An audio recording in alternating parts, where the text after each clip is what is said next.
Chapter 378. Luonan was stupefied for a moment. In this short amount of time, a bead of water the size of a pinky finger had appeared out of nothing. It was born out of thin air and quietly floated before his eyes. With a slight movement, it refracted the sunlight that seeped in through the window. It was a riot of colors. It was extremely beautiful. A feeling of satisfaction rushed to the top of his mind. Luonan grinned and his mind relaxed. Only then did he feel tired. Tired? Well, that's right. He might still have a lot of soul power left, but the energy and attention that came with it were related to the physical foundation of the nervous system. It was impossible for him to expend it endlessly. He fell back, arms outstretched, on the bed. A few drops of water fell on his cheeks, forehead, and some on his arms and collar. It was so refreshing that he moaned in comfort. Luonan suddenly opened his eyes. He could only watch helplessly as a layer of mist floated down, instantly drenching his body and all the objects around him. Holy shit. Luonan jumped up, but it was already too late. The spray of mist had ended and the quilt on the bed was damp. It was wet and damp and it felt terrible. The covers of the two notebooks on the bed were also full of water droplets. Fortunately, they were made of leather so they could be easily wiped. As for the quilt, he really had to move it to the balcony to dry. What was going on? The humidifier is also causing an economic crisis? Luonan wiped away the water stains on his face. His first reaction was to turn off the humidifier, but it looked like the humidifier was operating normally. He could only release his mental senses to observe the air humidity and the changes on the mental plane. In this way he discovered some clues. Currently, the aftermath of the interference between the mental and material planes was extraordinarily intense. The sources were different and the number was extremely great. However, the amplitude of the fluctuations was relatively similar. It had a clear effect on the water vapor in the air. This gave Luonan a rough guess. Perhaps it was due to the latter half of his practice that the sculpting of the condensation ring structure had become more reliable. Its ability to sustain itself had greatly improved. After accumulating a certain amount of water, it would naturally take on the form of a water droplet. Because Luonan was completely engrossed in pondering the structure of the condensation ring, he was engrossed in training with a single heart.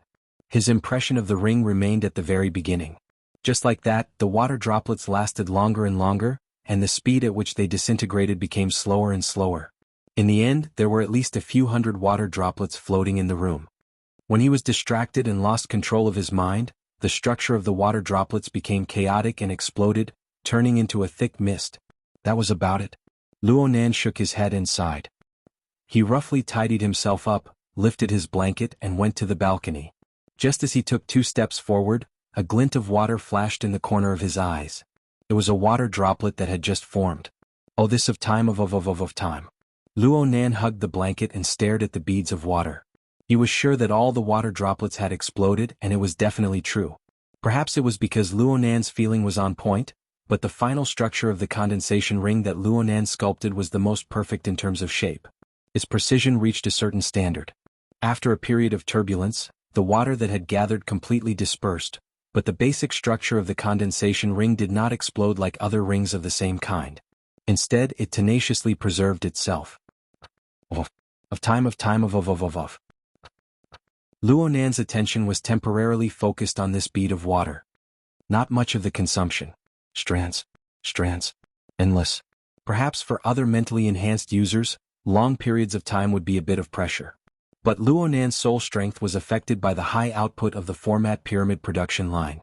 Every second of progress was several times that of this kind of consumption. It didn't hurt nor itch. If this was called consumption, then the whole world was in an economic crisis. Luonan grinned. Since it involved the relevant situation, he instinctively used introspection to look at the state of his god gear. Just as he cut into the past, his thoughts suddenly froze on the spot. Dropped? It was completely different from what he imagined. The water level of the vast ocean of icebergs, which was already overflowing, had actually dropped by a chunk for some unknown reason. It was even lower than yesterday's normal state. With such an astonishing drop, it was no wonder that he felt a sense of exhaustion. Luonan was a bit stupefied. This didn't make sense. The consumption of the condensation ring needed to be multiplied by 1,000 to 10,000 times in order to achieve this sort of effect. Luonan subconsciously hugged the quilt to his chest.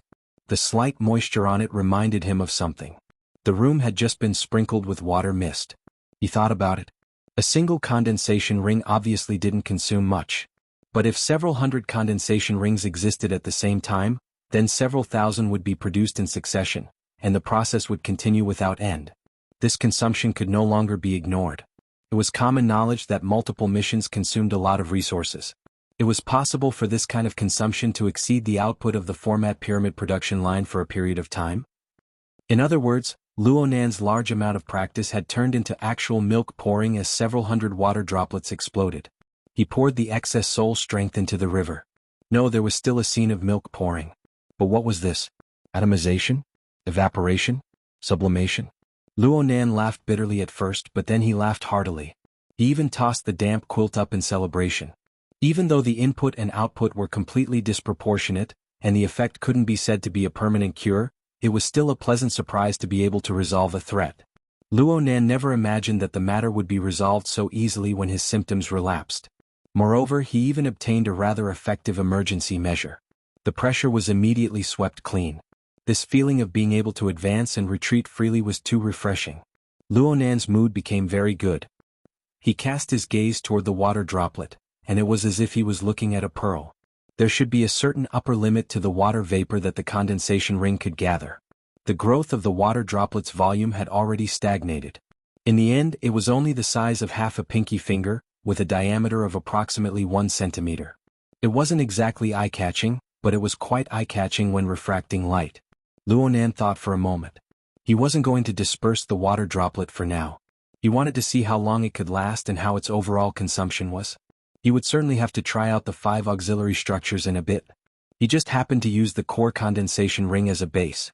Luonan hastily hung the quilt on the balcony and went downstairs to eat. The water droplet spun around his body. It was quite spiritual. The water droplet did not have the support of the heart ape technique. Instead, it was tightly linked with his soul strength. It was like an extension of his limbs. As time passed, the power of habit displayed more and more astonishing effects. When one was used to something, one would unconsciously ignore it. Luonan temporarily forgot about the water droplet beside him. He fought with the AI butler's anti-human nutritious meal. There was nothing else on this table, but the function of filling one's stomach was complete. Luonan didn't stay idle as he ate in large mouthfuls. He originally wanted to flip through the handouts and notes that Papercut had sent over, but after some thought he continued to flip through the mission posting page. There was nothing else on Her Majesty Empress Wu's posting interface. However, the discussion area below the traditional message page had 20 messages that filled a page. Right now, there were a terrifying number of over 18,000 pages. There were only a few awakened in the entire world. Luonan remembered Zhang Yingying saying that there were less than 70,000 registered awakened in the entire world. This meant that every awakened had posted at least 5 times in the discussion area. Even though this was the accumulation of 3 years, there were certainly quite a few quarreling and spiteful messages within. But from the perspective of the inner world, this was truly a national event. The influence of the world subjugation event could be seen at a glance. The messages in the reply area were arranged in reverse order by default. The newest message was at the very top. It was from 10 minutes ago, and the content was a daily kneel. Luonan traced back an hour. There were 2 more messages, indicating that the popularity of the discussion did not decrease. They were still in the godly pose. Luonan wanted to understand the atmosphere at the time, so he switched the replies to the proper order. He started from the beginning and skimmed through 3 to 5 pages. Most of the messages were, "Is this real or fake? What a beauty, she's my type. Beware of soul fingerprint collection traps. First-time measurement data, and other hipster messages." Of course, there were also, "The current Wu Zichin? She must be a hype," and other idiotic messages that were brutally whipped into corpses. It was very clear that Her Majesty Empress Wu of 3 years ago was not a particularly outstanding character in the world. She did not possess global fame. But it was precisely after this incident that she truly soared to the heavens. She added more and more legendary colors to the world subjugation event. Luonan more or less admired her. Even though he felt that the martial empress secret technique was not as marvelous as it was described in practice, the influence was real. And Her Majesty Empress Wu was capable of shouldering this responsibility. Luonan skimmed through a few pages wanting to change his method. Just thinking about the 360,000 pages was enough to make him collapse. If he really were to read page by page, he would not be able to do anything for the next 10 days to half a month. He used the Hexaear's intelligent filtering function to eliminate the boring messages. He only looked at the essential replies. Just like this, there were still over 200 pages left. Many of them were tests of the dripping sword. Some were single columns of data. Some were experimental demonstrations. There were also extremely cruel combat scenes. These were the responses of several tens of thousands of ability users from all over the world toward this technique. However, these dry goods weren't the most popular of the essential posts. It was the era of national entertainment. There were always some funny and amusing messages that grabbed the most eyeballs. Luo Nan saw a string of hilarious scenes of practicing and using the dripping sword. There were all sorts of absurd incidents and all sorts of amusing suicides. The high difficulty of using the dripping sword fueled the vitality of these videos. Luo Nan saw a certain eccentric person use his own mouth to quickly condense water droplets. The result was a tragic explosion. Luo Nan could not refrain from giggling foolishly on the dining table. He watched a string of videos and nearly missed his afternoon class. When he returned to his bedroom to do his afternoon class, he shot a glance at the balcony. He saw the slightly swaying quilt over there. His mind suddenly stirred and he walked straight over. Today's weather was cloudy. Sunlight came and went. The effect of drying the quilt was quite average. The color of the quilt was light and there weren't any decorative designs on it. There were faint halos left on it, just enough to form half a fuzzy human silhouette. Luo Nan used the Hexaear's visual camera function to take a picture of the quilt. Of course, he also allowed the water droplets floating in midair to enter the frame. He created the title, "A Morning of Practice in Exchange for Rain." He then posted it to the comments section. This was sharing, right? Luo Nan himself was unclear about the subtle thoughts of a youth. But his mind was still clear. He used anonymous mode. He only showed the location of his registration, which was the Xia City branch. Of course, he also showed the time of his registration. One look and Luo Nan could tell that he was a noob. This newest message soon appeared at the very top of the page. Luo Nan refreshed it twice, but there was no response for the time being. He was happy and went to do his afternoon class. It was already past 1 o'clock in the afternoon by the time he combed through the vital energy of the liver, heart, and spleen. Luo Nan was used to single-mindedly concentrating on cultivation. His mind was filled with similar elements. He had nearly forgotten about small matters like uploading photos. He shifted his attention to the water droplet that still existed. Through his mental senses, he knew that the condensation ring at its core was still stable. Perhaps as long as the supply of his soul strength didn't stop, this thing could continue to exist. The condensation ring was undoubtedly a very good carrier. Luo Nan attempted to use it to further grasp the 5 auxiliary structures of sharpening, amplification, acceleration, and so on. He was just about to replay the reality recording to learn the relevant knowledge when he suddenly recalled an essential reply he had seen during lunch. The starting point of the respondent was that he was dissatisfied with his firing speed in combat. He suspected that Her Majesty Empress Wu was cheating. The respondent started from the beginning of the video, analyzing the authenticity of the reality recording frame by frame. Though he had serious doubts about the authenticity of the recording, the angle was more practical. He used various analysis techniques. He even captured and analyzed the soul strength fluctuations produced by Her Majesty Empress Wu in combat twice. The data was extremely detailed. This would be an excellent starting point if he wanted to replay it. This reply was very long. It was enough to start a series of posts. In fact, this was a link to a hot forum post. The number of replies it drew in was quite large. These replies were distributed in various hot spots in the thread. If the reader was interested, they could see a long string of replies with a light touch of telepathy. Of course, they could also choose to use bullet screen mode, but that was too messy. Luo Nan didn't like it. Anyone who read the thread would inevitably be affected by the hot spots. Luo Nan paid more attention to the ones with a large number of replies. He originally wanted to lock onto the latter half of the lecture, but he stopped midway. He saw a hot spot with over 10,000 replies. What attracted his attention was a scene that left a deep impression on him. It was the moment when Her Majesty Empress Wu suddenly turned her back to the viewer not long after the video started. The poster complained, "I actually took a step back when I saw a beauty. This isn't logical. That's why I became suspicious." The replies instantly went off the mark. "I'm relieved to see the poster take a step back. I really regret it at the time. Step back +1. Regret +1. Step back +1. Regret +10086. Am I the only one to throw myself at her? Raise your hand if you throw yourself at her. Does throwing yourself at her count? You don't even give me a second glance, do you?" The poster has already analyzed it below. Everyone is retreating here. The video has a fixed program buried in it. It's to keep you bunch of perverts at a distance. So it was like this. Luo Nan came to a sudden realization when he saw this. So he wasn't the only one who suffered and lost face. This was the common experience of all the participants. The irresistible elements within made up for the young man's wounded heart. But then Luo Nan was confused. The pressure that pierced the weak points of his heart and the fear he felt were also the effects of the program. Looking at it this way, it was easy to understand. Back then, Director Jean was most likely a purple gold certified person, which meant that he was the branch president, the headquarters deputy secretary, and a senior elder. Among this group of people, the strength of B class was considered low. The real ones were B+ or even a class, which was the level of extraordinaries.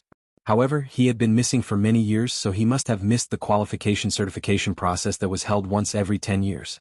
The relevant benefits were temporarily frozen, and the display of his ID had also become ordinary. Only this locked page and the old post from back then had some traces left. Luo Nan really did seem to have heard of this before.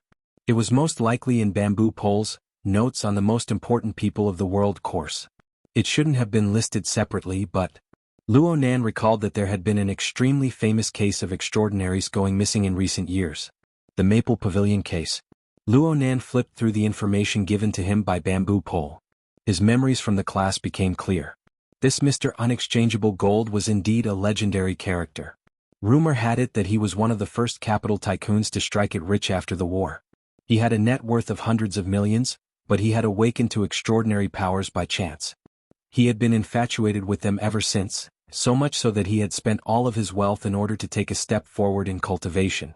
Perhaps the heavens had been moved by his determination to spend money, or perhaps the extraordinary powers he had awakened to were truly astonishing. He had advanced to become an extraordinaire in the 80s, becoming one of the most apex existences on the planet. After that, he resumed his old business and entered the sea of business. He opened a chain of hotels called the Maple Pavilion. He had brains and the status of an extraordinaire.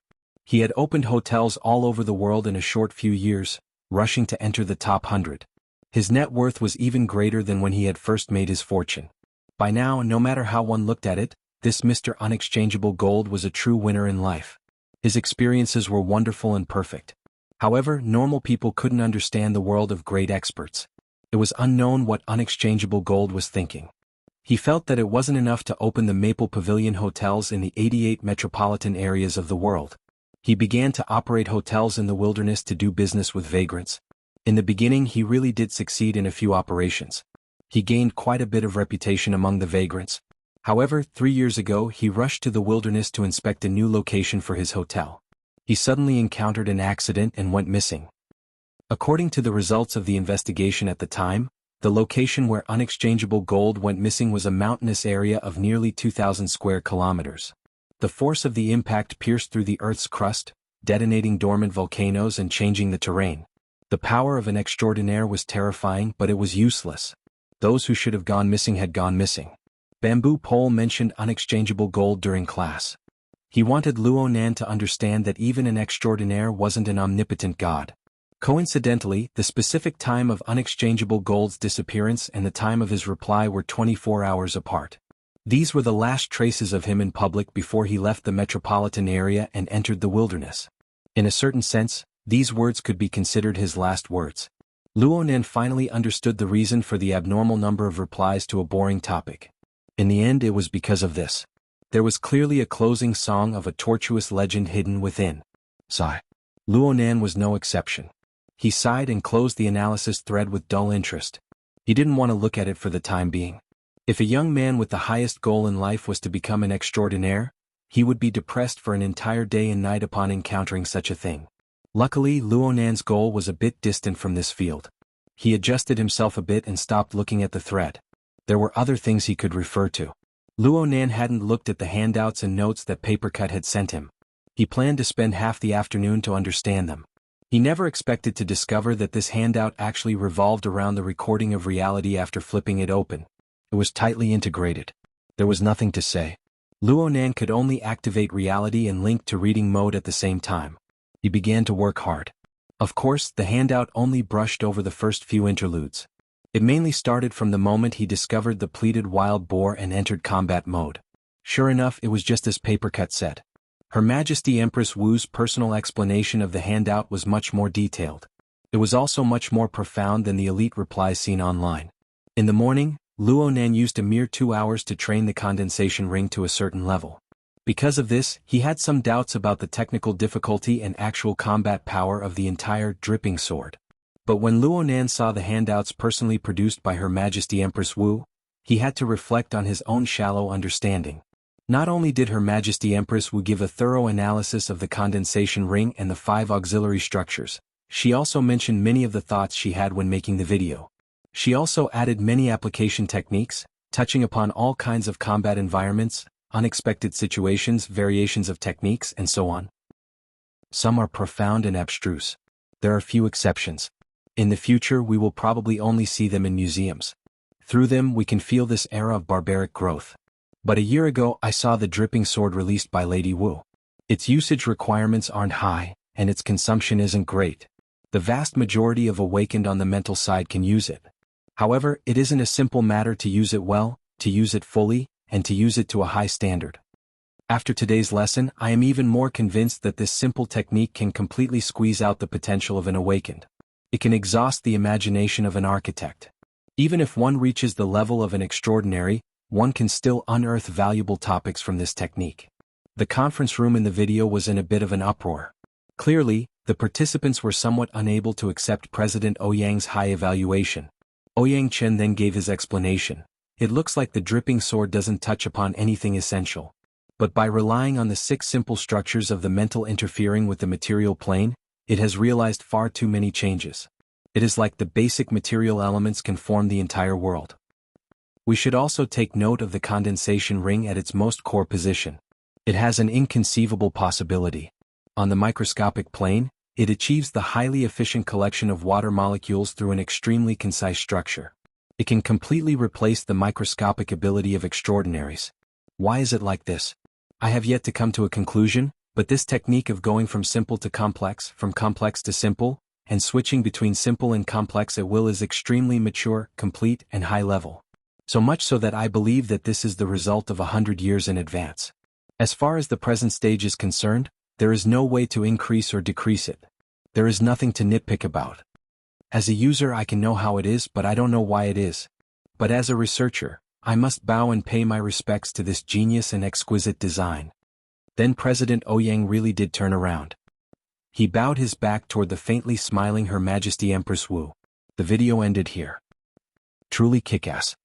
Luo Nan gave this crude praise to both Her Majesty Empress Wu and to President Ouyang. Using an imprecise expression, a water molecule had a diameter of approximately 0.4 nanometers. Even though Luo Nan's soul strength had advanced by leaps and bounds, his precision was barely able to touch the micron level. There was still quite a bit of distance from the nanometer scale. Under normal circumstances, Luo Nan did not know how long it would take for him to effectively collect water molecules by relying solely on his soul strength. But now, a tiny basic structure had accomplished this. Luo Nan was unable to figure out the mysteries within with his current level of knowledge, no matter how hard he tried. Chapter 380. Luo Nan decided to press on with a spurt of energy. He grasped the 5 auxiliary structures of the dripping sword. In his opinion, this was possible. The 5 structures of amplification, acceleration, sharpening, explosion, and guidance were all built around the condensation ring.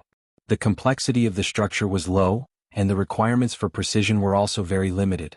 Especially the range increase, acceleration, and guidance. These 3 structures that increased the effects of control were just extensions of the condensation ring. Luo Nan only needed an hour to master them very well. Of course, this was partly due to the sturdiness of the condensation ring, which allowed him to practice on it again and again. He did not have to worry that the crude auxiliary structure would explode and cause him to start all over again. Luo Nan was already able to make the fingertip-sized bead of water dance up and down within the room. If he urged it with all his strength, it would be like a streak of water slicing through the air. It would only be able to see the light but not the shadow. Then it would slap onto the wall. It was truly a tragic car accident. The 3 auxiliary structures had exploded on the spot, and the water accumulated in the condensation ring had all been left on the wall, flowing down the wall. Only the structure of the condensation ring had withstood the test. Luo Nan also knew that the room wasn't suitable for training, so he cast his gaze towards the sun-covered courtyard. The condensation ring, which was still accumulating water, was driven by Luo Nan to smash into the screen window. The screen window was breathable, but this condensation ring was already at the micron level. The fine mesh had no effect on it. After exiting the window, in just 2 seconds the auxiliary structure and water were all replenished. Luo Nan had a good feeling as he watched the water vapor gather and scatter around the condensation ring. Controlling the bead of water to fly here and there felt even better. Without the restraints of the ceiling and walls, the water droplets initially flew randomly in the yard, but then they spread out in circles. Finally, they passed through the roofs and branches of the community until they flew more than 2 kilometers away. People came and went in the community on the weekend, but no one noticed the water droplets passing over their heads. Even if they did, they would only catch a glimpse of the light at most. They could not understand the truth behind it. The water droplets that were controlled by soul power could naturally reach the location covered by soul power. However, Luo Nan also comprehended Her Majesty Empress Wu's philosophy as he operated. As the distance between him and the water drop sword grew longer, he needed to expend more soul energy to maintain his connection. It also required many auxiliary structures to adjust. While making use of them, they also had to pay attention to the problem of running in. After all, it was the interference of the mind with the material plane. If there was no order between the two, it would cause unnecessary consumption and interference. As for how to ensure the most effective cooperation, there was only one way: practice. Without going through hundreds or thousands of mistakes, it would be impossible to understand the subtle and complicated relationships hidden within.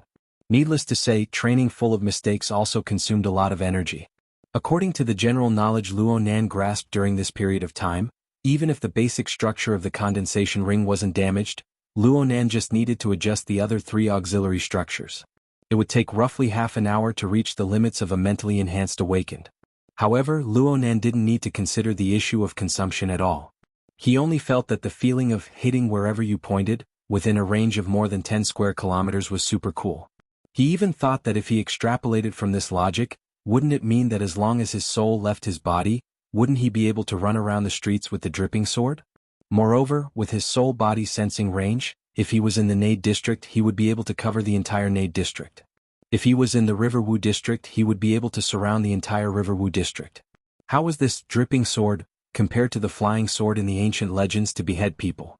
Thoughts spun in and out of his mind, but in the end he just shook his head in self-mockery. The lethality of the dripping sword was extremely limited, and it was difficult to control and transform it. There was a most basic bottleneck that determined his train of thought to be nothing more than wishful thinking. The out-of-body state was similar to what ancient metaphysics called the Ein spirit leaving one's body. There was no material medium. Though one could travel 1,000 miles in one night, one could not do anything to the material world.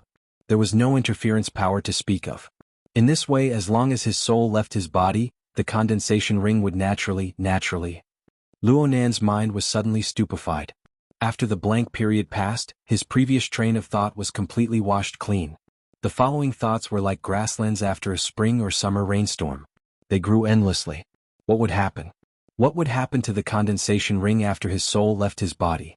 That's right. Soul strength needed to have a material medium in order to be used in the material world. If he first left his body and then made the condensation ring, his interference power would not reach a certain level. He would never be able to carve it into shape. But now he had already made the condensation ring in advance. He had embedded this precise structure into the boundary between the mental and material planes. Though its nature was rather subtle, it was already in actual existence from the perspective of the material plane. It was tantamount to him having made a machine. This machine could automatically gather raw materials, water molecules, and carry out production. All that was left for him to do was to fill it with fuel, soul strength. In this way, when his soul left his body, the condensation ring would be the medium. It would be the medium. It would be the medium. It would be the carrier. It would be possible to realize interference. Wasn't that right? Luo Nan lay down on his bed, cutting off all his thoughts. It was better to directly test things out than to think about it. Even if he failed, he would only lose a fine-level condensation ring. At this stage he would just lose a piece of blue equipment. As he mentally prepared himself, he decisively went into an out-of-body state. In the next second he pulled his soul out of his body and floated out the window. He floated side by side with the 1 centimeter diameter water bead under the warm afternoon sun. There was quite a bit of time between now and noon, but the slanted rays of sunlight and the dense yang energy in the air still transformed into formless astral winds. They blew endlessly against his soul body, and the consumption of soul strength suddenly rose by a large amount. There were very few B-rank powers who could go into an out-of-body state. Very few of them would brazenly go astray in the day and compete with nature in the first 2 or 3 years after they reached this realm. Student Luo Nan relied on the format pyramid production line to produce soul strength in an unending stream. He had abundant stamina and was able to do this willful method. Luo Nan still didn't consider the problem of consumption. Right now he only paid attention to the condensation ring. The water bead had yet to collapse on the purely material plane, and there was no obvious wear and tear. As for the condensation ring at its core, it was extremely stable. It steadily consumed soul strength. Everything was calm and tranquil. It was natural. This feeling was like being engraved in a lens. It was preserved in a negative, the moment of a swift paddling through the water. Though the water mark was shallow, it was nearly permanently engraved. The infusion of Luo Nan's soul strength gave this simple remnant image a new layer of color. Through a different form it obtained a life force. Perhaps there was a problem with the analogy he chose. Right now, Luo Nan's heart was filled with a swift, causing a nearly delusional realization to appear in him. It involved the mutual interference between the mental and material worlds. Luo Nan felt that when the interference occurred earlier, the user seemed to have warped time and space to an extremely small extent. The user had intercepted an extremely minute fragment from the endless river of time that Luo Nan had experienced. Then the user had used soul strength to endow it with new meaning. Damn it. This topic was too deep. If Luo Nan thought a bit deeper, his brain capacity would explode. Plus, his train of thought had clearly gone astray, so he decisively gave up. In any case, the facts before his eyes verified Luo Nan's initial thoughts. There was no problem at all with continuing to control the condensation ring after his soul left his body. The two naturally intersected. There was a continuation of a timeline and a cause and effect relationship. Who created who? Who attached to who? It formed a very interesting circle. Luo Nan had a faint conjecture. Perhaps other mentally enhanced ability users wanted to use their soul bodies to interfere with the material world. They should have done so through similar methods. That was to first create a stable tool that could be attached to. Could be a condensation ring, a hot air balloon, or a glider. As long as there was a small object that could intervene between the mental and material planes, then it would be like what was said in philosophy classes. Humans create and use tools. They are different from all other animals. Then they change the world. Of course, not just any condensation ring could achieve this function. The condensation ring Luo Nan created was a piece of blue equipment. Yes, it was possible that it was a piece of purple equipment. This condensation ring had certainly crossed a certain threshold in terms of precision. It had met some strict standards. Only then was it able to maintain stability for a long period of time in the boundary zone between the mental and material planes. Only in this way could it become a tool, a machine, and not a mere delusion. Luo Nan's soul soared into the air. His soul strength continued to act on the condensation ring, forming an unquestionable interference force. The water bead's bearing capacity was quite weak. Luo Nan tried to add a bit of force and the bead collapsed into mist. However, the condensation ring structure remained stable, and it continued to gather water. Luo Nan certainly needed to make adjustments if he wanted to go a step further. Luo Nan pondered over the technique within, but his brain was a bit too excited right now. His train of thought was erratic and hard to control. He had just had some inspiration for micromanipulation when a string of seemingly splendid thoughts suddenly burst forth in his mind. Yet he could not find the reason for them, stirring them into a pot of porridge. All right, this was just a reminder.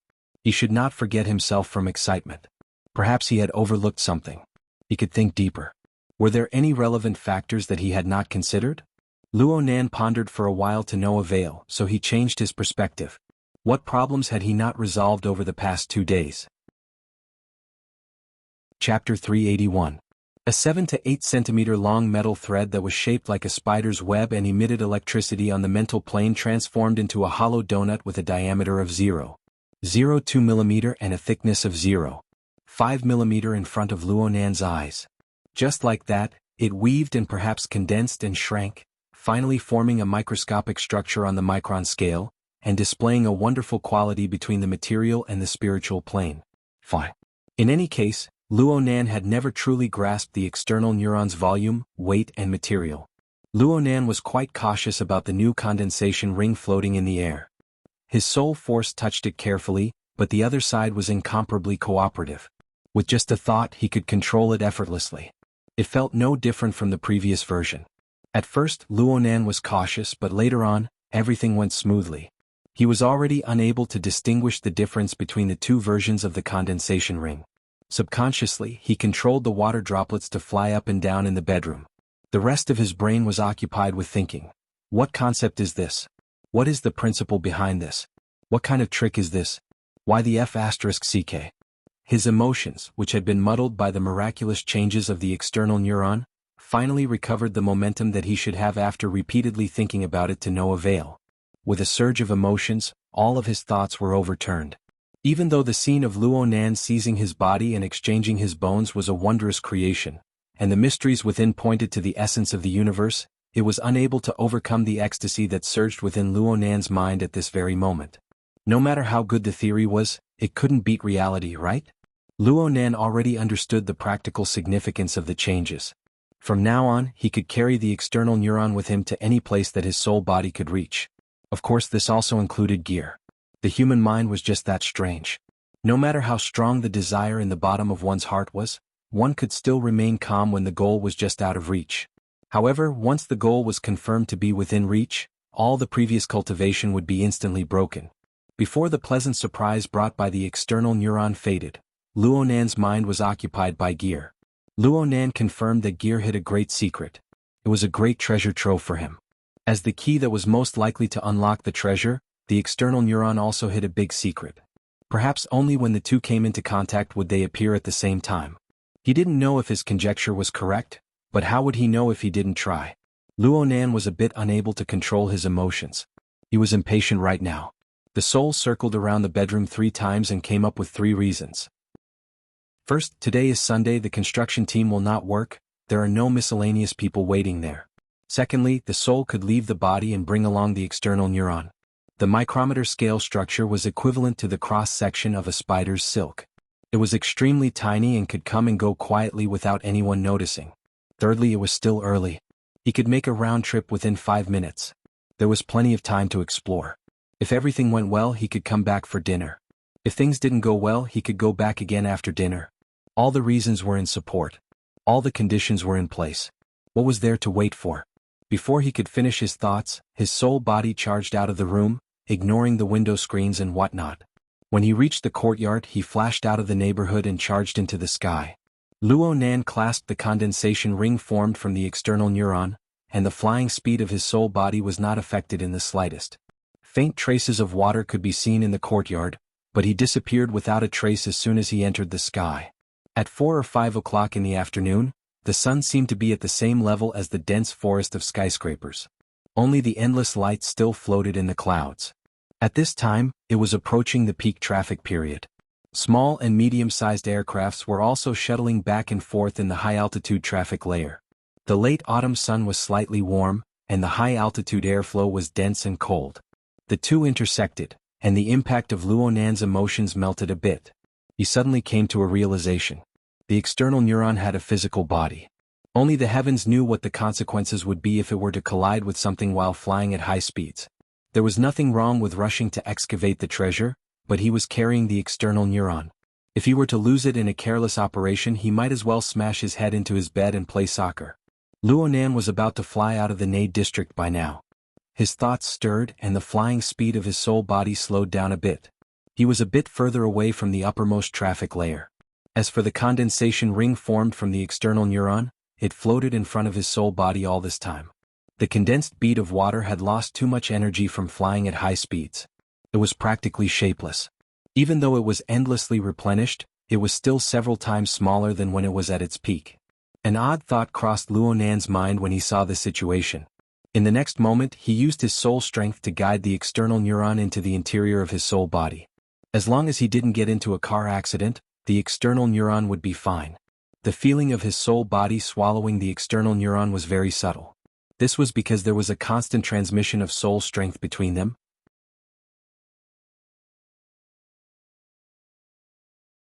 He roused his power and howled to his heart's content. He didn't deliberately attack the material world, nor did he have the substantial power to stir the void. But the incorporeal attack on the mental plane still rapidly spread in all directions. It was fortunate that Luo Nan hid himself deep enough on the mental plane. He didn't go to a depth where most ability users could probe and create a major event. Even if he did create a major event, Luo Nan couldn't care less. He cut into the Pingjiang district of Acumen College in the blink of an eye. Gear was already in sight within the range of his mental senses with a radius of over 20 kilometers. At this very moment, there was nothing else that could attract Luo Nan's attention other than Gear. But there was a difference in the magnitude of the attractive force within the various regions of Gear. Luo Nan's mental senses covered the area, and he locked onto the westernmost region of the building on the ground of Gear. It was a large atrium 50 meters deep and 20 meters in diameter. With a sudden jump, Luo Nan's soul body cut into Gear. He arrived within the atrium and floated in the center. His feelings of urgency and anticipation suddenly transformed upon reaching his destination. Luo Nan began to become nervous. He was just as anxious as he was before. He was just as anxious as he was now. His emotions transformed to the fullest, not missing a single bit. The fluctuations of his mood didn't affect his perception at all. Within the atrium, the entire structure of Gear guided and gave birth to a chilling aura. It was just like what he experienced on that night. Wave after wave of energy gathered here. After the orderly flow of energy shifted, this place lost all dominance and became chaotic. The ticking sounds rang out on the mental plane. They seemed to have a clear rhythm, but they didn't have any direction. It was like someone had purposely messed up a password lock, waiting for a successor who knew the secret to come and crack it. Of course, the successor would need to bring a special key. Luo Nan's soul body floated in the air. He suppressed his turbulent emotions and sensed earnestly for a moment. He confirmed that the current situation was no different from that night. He followed the solution from last time and gave himself a boost. He stirred the chaotic aura within the atrium once more. Last time, Luo Nan's boost revealed a classical visualization structure. It was the geometrical figure of a tetrahedron, inscribed sphere and circumscribed sphere. But as the format pyramid transformed into a star atlas, the external symbol this time changed into a rotating nebula. Its appearance was greatly different. But the effect was the same. It gave this space a thrust of order. It began the process of cyclotron acceleration like a particle accelerator. Once this process began, there was no option to slow down or stop it. Luo Nan's soul body floated alone in the atrium. He calmly welcomed the crazy scene of layers of restriction, rotation, and acceleration. He also experienced the myriad curtains that fell on the mental plane. The layers of strange information intersected. He knew long ago that the mental plane in his eyes was different from the vast majority of ability users. The mainstream theory of the structure of the mental plane divided the mental plane into 3 zones, 1 region and 1 domain. It was simple and clear. But from Luo Nan's perspective, the mental plane was a deep multi-layered structure. There were hundreds of layers, thousands of layers, and there was no end. The vast majority of phenomena on the mental plane of the inner world could be calmly explained using general theory. In comparison, Luo Nan's perspective was far too cumbersome and complex. However, Luo Nan had never seen an explanation that was more accurate and appropriate than his multi-layered curtains perspective in describing President Ouyang's logic world. Yes, the logic world. Luo Nan never stopped pondering over the strange phenomena within the atrium over the past 2 days. He already felt that the atrium cyclotron he sensed right now was actually a bit similar to the logic world. At the very least, it was a method of distorting the mental plane. Of course, there were more differences. Chapter 382. From Luo Nan's perspective, President Ouyang's logic world used the complex structure of the mental plane to forcefully pull the distant plane over, forcefully linking it with the surrounding material world. It was like casting a hook to fish. It looked casual, but the purpose and logic were extremely strong. It was just that outsiders had no way of knowing. The atrium cyclotron took the form of the order bestowed by Luo Nan as the core. It stirred forcefully, causing the nearby region to weave and twist, pushing outwards layer by layer. It was like grabbing one end of the bedsheet and twisting it forcefully. This would cause the other end to spin, pushing it closer and further. On the other hand, the logic world already had a blueprint and was constructed layer by layer. As for the atrium cyclotron, it started from the inside out. First it changed itself. Then it probed into the distance. One was building a house. The other was the telescope. It could be seen that the effects of soul strength were different. The structures and algorithms were different. The results were as different as heaven and earth. Luo Nan had always suspected that the huge increase in the range of his mental senses after that night was due to the effects of the telescope structure. Right now, the information gathered by the telescope was gradually enriched. The gray-white light smeared and interweaved on the mental plane, gradually materializing to reveal the marvelous landscape of the clouds high in the sky. But no matter how close the telescope's perspective was, the real situation was still separated by a layer. Last time Luo Nan had fallen here, it was impossible to truly touch the cloud world that he yearned for day and night with just the telescope's structural model. It was something that Luo Nan could only do if he didn't rely on external objects. But today he had the external neuron. The external neuron didn't have any particularly obvious reactions during the early stages of the Far-Gazer realm's formation. It was just that the bizarre cloak that had just taken shape had already revealed a special quality due to the external neuron's influence on the road. The cloak warped and rippled within the rapidly rotating atrium vortex, but it maintained an inconceivable degree of flexibility and independence. It continued to display its ability to interfere with the mental and material planes. Because of this, the myriad curtains that fell on the mental plane were connected to the surrounding material environment through the cloak. It was just a little bit, but it was like the cloak when it took shape. It achieved a breakthrough from zero. This allowed Luo Nan to realize a small portion of the effect similar to the logic world. It formed a warped independent region around his soul body. The problem was that the most powerful aspect of the logic world lay in its logic. That was the decisive factor in its construction. Luo Nan did not possess that sort of logic. After the interference between the mental and material planes was achieved, the corresponding area no longer belonged to the scope of the faraway realm structure. There was no specific order and it was purely a superfluous thing. It would also increase the burden of the soul body. In just a few short seconds, the cloak had become a little sluggish. The excessive structure directly affected the efficiency of the soul energy conversion. As the situation continued to worsen, the external neuron, which was the center of the conversion, was finally stimulated. The condensation ring constructed by the external neuron showed signs of instability for the first time. Some of the lines were extracted from the condensation ring and reached the center of the structure of the condensation ring, where they performed new structures on the microscopic level. This was a completely spontaneous action of the external neuron. Luo Nan's consciousness did not participate. In fact, the scale of the fabric this time had already been probed down to the micron level. It exceeded the precision of his senses. Were it not for the fact that the external neuron and his consciousness were tightly linked together, Luo Nan would not even have the slightest of senses. Though this was the case, Luo Nan's state of mind was pounding and throbbing. He gradually became high-spirited. He was unable to clearly probe the composition of the external neuron, but the chilling aura and the myriad of changes in the curtains were clear to see. During the rotation acceleration process, the chaotic, distorted interference between the mental world and the material world began to show regular fragments. The corresponding interference forces no longer conflicted and melted each other. Instead, they piled up and spun, achieving a certain reflection with the structure of the telescope. If the rotation speed of the telescope was said to be 10, then the region that Luo Nan could interfere with and warp had a rotation speed of 1. Every 10 revolutions of the telescope, the interference area would revolve once. It was precise and rhythmic, but it was gradually changing and speeding up.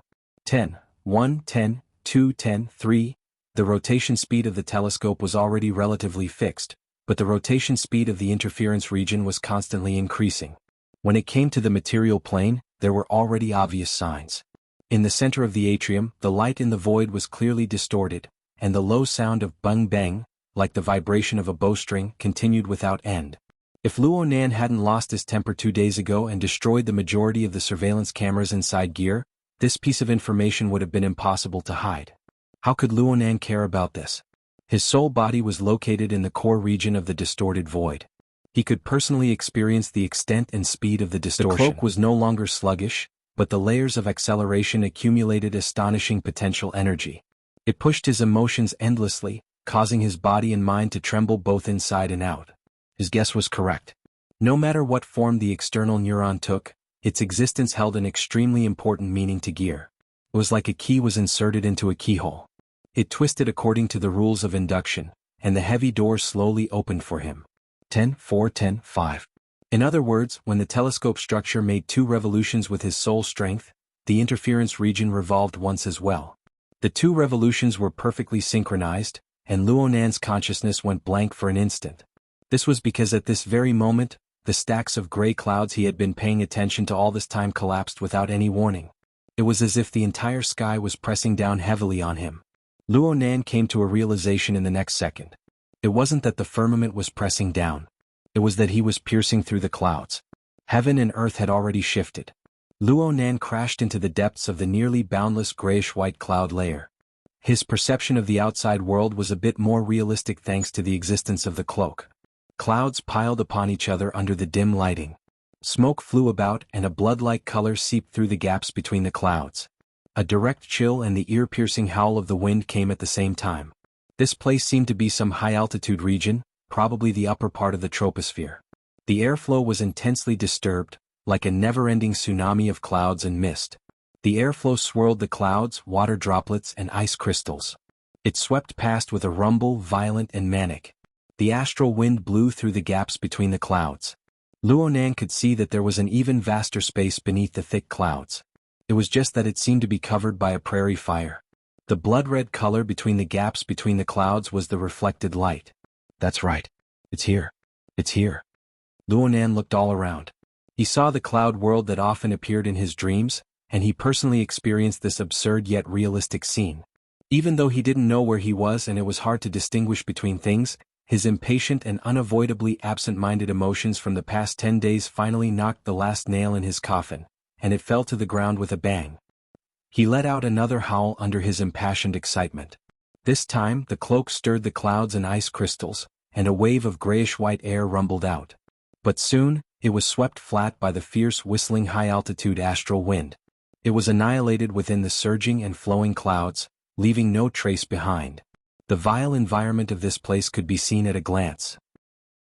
However, no matter how vile the environment was, Luo Nan, who had entered in his soul-body form, received the same effects as nothing.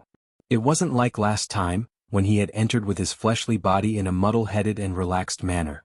Since he didn't have the ability to fly, he fell madly all the way. It was hard not to be flustered under the darkness of the sky. He held on for a dozen or so seconds, worried that he would fall to the ground and die without a corpse, so he could only move out. He never expected that it would be so difficult to enter again. In any case, it was hard for Luo Nan's imagination to run wild when faced with such a vast world and experience such a marvelous and strange place. In the final phase of Gear's atrium, the telescope became a silo under the magical effect of the external neuron. Luo Nan was directly transported to this cloud layer of unknown origin and unknown position. Only the heavens knew how far this place was from Xia City and Gear. A few hundred kilometers? He had never heard of a similar environment around Xia City. Tens of thousands? Alright, this was very fantastical. It was very pretentious with extraordinary power. It was useless to let one's imagination run wild. Though it was difficult for Luo Nan to enter this place this time, he was 1,000 times more relaxed than last time. He decided to observe carefully and gather as much information as possible to provide a basis for his later judgment. Observation and reconnaissance had always been Luo Nan's strong suit. Pure observation combined with the living starry sky gave him an effective observation range of over 20 kilometers. Aside from extraordinaries who were unable to grasp accurately, this was a top-notch observation range in the modern world. And as the saying goes, knowing oneself speaks for itself. After Luo Nan comprehended the principle of the structure of the telescope, the utilization of his soul strength had a clearer goal. He consciously adjusted and optimized it, and there was still considerable potential to be excavated. If this continues, it won't take too long to break through with an observation range of 25 kilometers. But who the hell can tell me which part of the world has a cloud layer that exceeds 50 kilometers in thickness? And it doesn't even have a boundary? Luo Nan was at the peak of a young man's memory. His general knowledge of geography was quite decent. He remembered that the relevant course had taught him that it was impossible for the cloud layer to exceed the height of the troposphere. And the Earth's troposphere was the highest at the equator. It was only 17 or 18 kilometers. The polar regions were only 8 or 9 kilometers. What the hell was 50 kilometers? Yes. He was too timid last time. He couldn't hold on for more than a dozen seconds before fleeing. According to the results of his observations, how could he live up to the cloud layer thickness if he didn't freefall for 5 minutes? His soul body floated within the cloud layer, staring blankly for a while. During this time, the two sides of the cloak interfered, condensing mist for him to form a blurry human silhouette. It was very likely that it would become more lifelike if this continued for a period of time. Luonan didn't care about this. He had already begun to feel that something was wrong. Not to mention the thickness of the cloud layer, the blood-red color within the cracked and warped cloud crevices did not fade for a long time. He had previously taken it for granted that this was the influence of a great fire burning on the surface of the earth below, or perhaps a volcanic eruption. He was even prepared to use this to further clarify the specific coordinates. But right now, the range of his mental senses, which he was so proud of, couldn't even go beyond the cloud layer, let alone confirm a volcano. Moreover, was it really a volcano? Luonan was deeply doubtful. His observation continued. The living stars were spread out, displaying a simple ecological map within the range of the mist. A few believers continued to display their usefulness in the surroundings of the core star cluster of the self format, but the life forms further away had already switched to another group. It would be quite awkward to say, another group. The cloud region was inconceivably vast, but the density of life forms was truly urgent. Luonan could only detect 2 or 3 kittens within the range of his senses of over 20 kilometers. Alright, what did he say just now? Kittens? Luonan's thoughts had yet to come to a realization when a thick cloud suddenly exploded a dozen meters in front of him. Smoke scattered in all directions. A dark red shadow flashed into existence out of thin air. It was as swift as lightning, smashing through the cloud layer and pouncing in front of Luonan in the blink of an eye. A thick and long arm smashed over, and its sharp claws distorted Luonan's perception. Only now did the boiling murderous aura appear with a rumble. Not only on the material plane but on the mental plane as well. It brought forth a terrifying attack akin to an eruption of lava. The change happened right in front of him. There was no room for him to operate his thoughts. Luonan could only make the most instinctive reaction. The cloak interfered with the mental plane to the greatest degree. He ignored everything else and his soul body escaped to the deepest depths he could reach on the mental plane. The blurry silhouette formed from the mist exploded and shattered, turning back into water smoke. The attack on the material plane had hit nothing but air. But the most fatal attack was still on the mental plane. He had been thinking of a volcano just now, but now there really was a volcano erupting on the mental plane. Chapter 383. The skin of the beast was dark red, and its bulging muscles were covered with a layer of fine scales. Its bald skull was wrapped in a thick layer of wrinkled skin. The top of its skull was deeply caved in and its eyes bulged out. Its pupils were dark red and its background was dark yellow. Its mouth and nose were almost indistinguishable, forming a circle of dark purple that looked like a paste. Saliva flowed from its mouth, making it ugly and ferocious. Just by looking at its appearance, there was no doubt that it was some kind of mutant species. It looked a little like a gibbon, but it was 100 times uglier. Luonan didn't know whether or not this fellow belonged to the type of mutant that had already been discovered. In any case, he had no impression of it at all, so he gave it the name of mush-mouth ape at the last minute. At this moment, the rotten-mouth ape was staring straight at him with its crimson eyes. It was clear that the enemy was able to lock onto Luonan's specific location on the mental plane even though the enemy was unable to attack him. Just this point alone surpassed the vast majority of people Luonan had encountered. After about a minute, the mushed-mouth ape seemed to have grown tired of the pointless staring. Its strong body slowly sank and disappeared into the clouds. Its gaze never left Luonan's location until the very end. Its gaze was turbid, but it possessed the cruelty and greed of a predator. This made Luonan understand that this mushed-mouth ape was treating him as prey.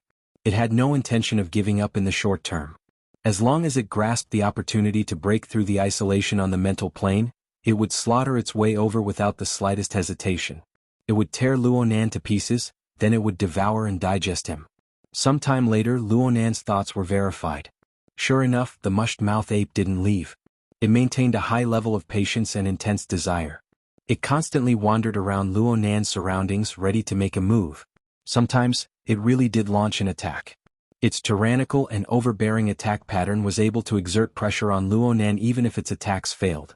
From this point alone, the mushed-mouth ape truly lived up to its name as a top predator. It was trying to turn a failed ambush into a marathon of death that tested its endurance and determination. Controlling his soul in the depths of the mental plane at all times to avoid the attack range of the mushed-mouth ape was indeed quite tiring. He had to use the cloak to interfere at all times, and the consumption of his soul power was considerable. But it needed to be emphasized once more. Luonan wasn't afraid of consumption. He wasn't afraid of consumption. He wasn't afraid of consumption. Important things must be repeated 3 times. It wasn't easy to move around in the depths of the mental plane. It became extremely manic, constantly going in circles, refusing to cooperate. Luonan was annoyed, but he couldn't help but sigh in admiration at the same time. Such keen senses and the ability to suppress the material and mental planes at the same time were simply perfect methods in the domain that the mushed-mouth ape could reach. From the information obtained by the society, extraordinaries were excluded from the various ability users due to the different nature of their abilities. For example, the format of Fire of the Burner could attack a darksider species like the human-faced arachnid, but its destructive power was a bit weaker than in the material world. It wasn't like the mushed-mouth ape. Its destructive power was astonishing no matter what plane it was on, and there was no obvious loss in conversion. As for how it was used, how much experience could Luonan earn from observing it a few times? Even if Luonan wanted to copy it, it would be hard for him to do so. He could only drool at the mushed-mouth ape's methods. Time passed like this second by second. Luonan knew that it would be hard to find any clues related to Snake Tongue if this continued. He was just about to change his train of thought when a strange feeling spread over from the other side of the void. Chapter 384. Luonan was certain that the connection between his soul body and fleshly body was still there even though he had moved through the void. It was just that the distortion was severe, weaker than it had ever been. He couldn't estimate the distance at all, and his perception of the details was also a problem. Luonan was a bit flustered when he sensed what was happening over there. He didn't care about anything else, but he was worried that his aunts would come home and see him lying on the bed like a corpse. They would send him directly to the hospital. Even though Luonan had 10,000 hopes of doing an in-depth exploration of the cloud world and ascertaining Snake Tongue's whereabouts early on, reality was right there. He still had to kneel.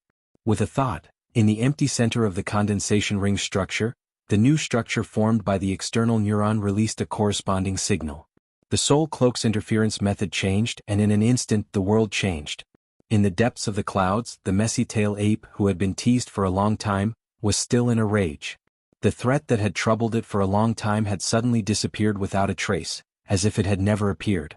The mushed-tail ape had a stupefied expression, and it circled around on the spot a few more times before leaving resentfully. Luonan anxiously looked at his wristband when he got home. To the normal world. He conveniently returned his soul to his body. Just like last time, it was still in the tree hole of the withered tree sandbar, a kilometer away from Gear's main building. Just as he thought about it, he realized there was a clear pattern for entering and exiting the cloud world and transformed into its original form of a long electric line. Luonan was both shocked and impressed by his mother's design carrier of the divine wheel structure. Unfortunately, he was supporting the iceberg-like soul energy. He had casually thrown out a piece of trash and caused trouble. If the structure of the condensation ring came in, the connection between the soul and the physical body was much clearer. He gave up on this standard idea that water had gotten into his brain. It wasn't that his aunt and uncle had to look at the caller ID on his wristband. It was his wristband vibrating to alert him that someone was contacting him. Later on, the person called twice more before it would also be a headache. But luckily, it wasn't the uncle and aunt that Luonan was most have the ability to listen to calls from a distance of 80 kilometers. Luonan knew that he had to go back. It was actually Mo Han, he reluctantly circled around the tree hole, 16th in the younger generation of his uncle's family. Only then did he flee into the number back. On the way back, the call was Luonan once again set a new record. The person on the other side said hello twice, traveling the surroundings seemed to be very noisy. This was equivalent to a speed of 1,200 kilometers so I took off my bracelet. It was already infinitely close to the speed of sound. Luonan forcefully pushed the dangerous words back into the speed of sound. He blurted out a lie and didn't know what sort of state the external neuron would be in when it broke through the sound barrier, and her voice soon became clear. Be cautious and experiment when he had free time in the future. She didn't care whether Luonan's reason was true or false. She laughed and said, "I just confirmed it with Pung 17. I'll be there at 7 o'clock sharp tomorrow night. Little Nanster, prepare to receive me." Tomorrow? Isn't it tomorrow? F***ck, he forgot that there was still a torment. Luonan opened his mouth, but the words of refusal didn't leave his mouth in the end. Mo Han was a lively and straightforward girl. There were only a few people of the same age in the Mo family who truly treated Luonan as a younger brother. After the incident at Frost River Reality, Mo Han even made a special trip to the hospital to visit him. Speaking of which, didn't this sister feel any lingering fear last time at Frost River Reality? Oh, that's right. Their group of people had been brought back to the police station early on. The impression they left behind was just a group fight. As for the situation in the news report, it was mostly separated by a layer. In this way, Luonan was the one with a shadow in his heart? Luo Nan ended the call with Mo Han with absurd emotions. He turned his hand and called Mo Peng. The moment the call connected, Luo Nan bluntly asked, "What the hell is with this constantly expanding team?" Mo Peng was yelling, "Do you think I'm happy? It's clearly a get-together. Isn't Shirlu helping her family by going there?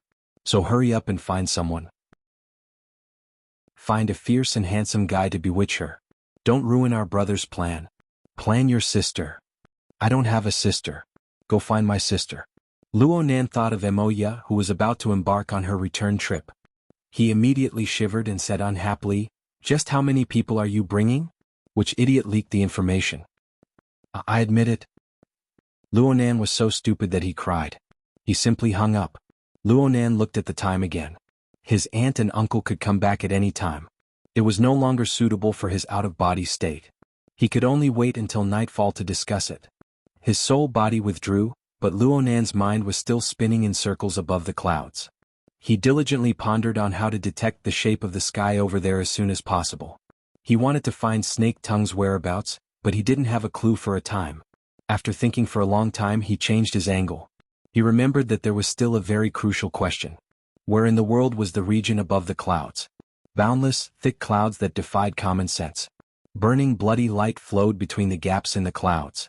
The powerful mushed-mouth ape flew here and there. Each element was extremely distinctive, but when gathered together, it was like a casually drawn demonic face. It was hard to distinguish. The reason for this was that the elements that formed the demonic face were somewhat contrary to the logic of reality. Luo Nan was even thinking that this wasn't some place on Earth, but a fantasy land.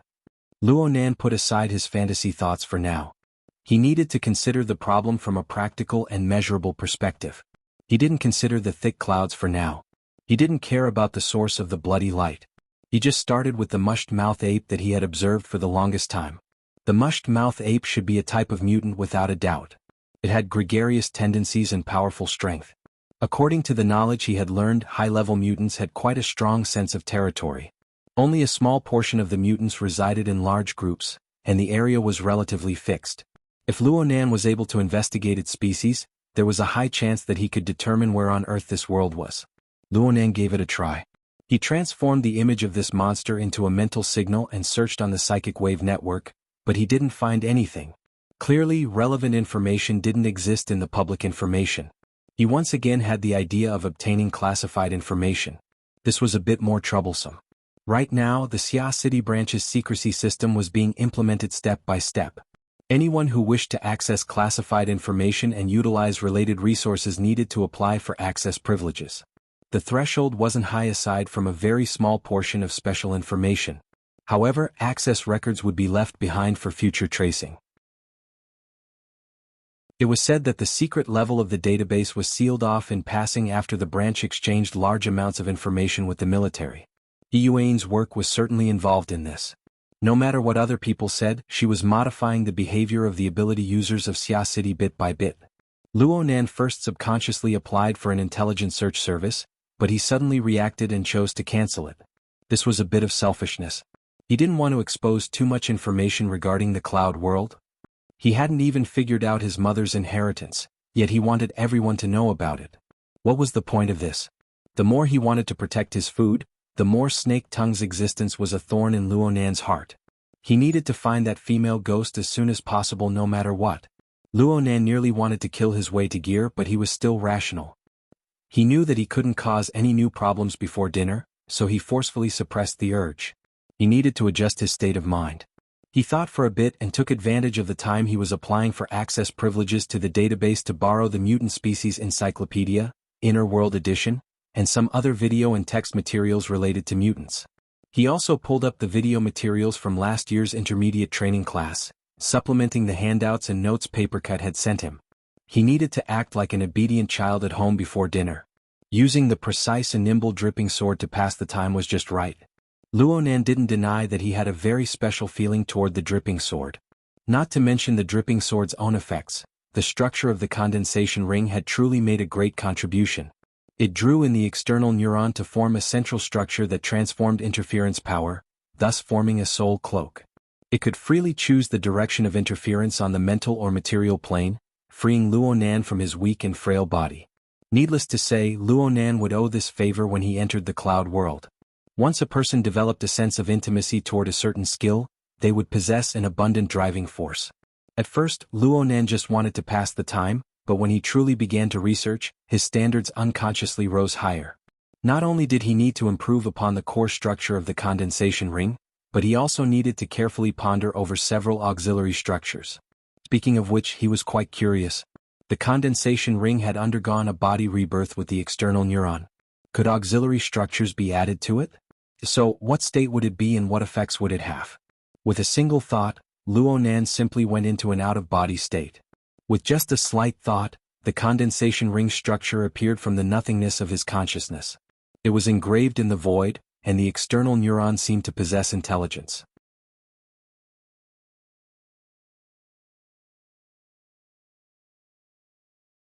Chapter 385. Luo Nan's mind wasn't too good the next day. He sat in the classroom, his mind dispirited most of the time. His mind was blank during class. Not a single bit of what the teacher said entered his ears. Shuelei only met up with him before the third class. He was shocked to see Luo Nan's condition. "You broke your training?" "I stayed up late." Luo Nan's answer was concise and clear. He had been practicing the dripping sword until midnight yesterday. After the night class, he couldn't help but go into an out-of-body state. He crossed half the city and entered the cloud world from gear. He continued his search, constantly familiarizing himself with the environment. His search yielded no results, but he didn't sleep the entire night. His mind was dispirited from going back and forth. Shuelei was a clever person. His first reaction was, "Did you miss your morning and evening classes?" "No." Luo Nan rolled his eyes and yawned. Shuelei spoke very seriously, "It's about the same even if you didn't miss it. Blood and energy are nourished and consumed during training. It's very complicated. Your way of playing is like lighting a lamp and boiling oil. The effects are halved." "Then what should I do? How about I sleep for a bit during class and you help me keep an eye on things?" "That's fine too." Luo Nan reached out to poke him. "Bad friend." Luo Nan buried his head in the crook of his arm before Shuelei could retort. He fell asleep in the span of 2 or 3 breaths. To be honest, although he hadn't left the house for the past 2 days, he had experienced too many changes, absorbed too much information and learned too many things. His brain had reached its limit and he really couldn't take it anymore. In any case, this was a public class. The enormous lecture hall was the best cover. A few possibilities flashed through Luo Nan's mind before he fell asleep. For example, Shuelei calling him, Peony calling him to begin the search mission, the society calling him, and so on. But things were hard to predict. What truly woke him up from his dreams wasn't any of these factors. It was a stimulation that came from the mental plane. It came from a position that seemed very close, but he couldn't grasp it. The Wraith sign? Luo Nan's thoughts captured the most crucial factor. But before he could truly sort out the clues, a scorching and explosive feeling suddenly exploded.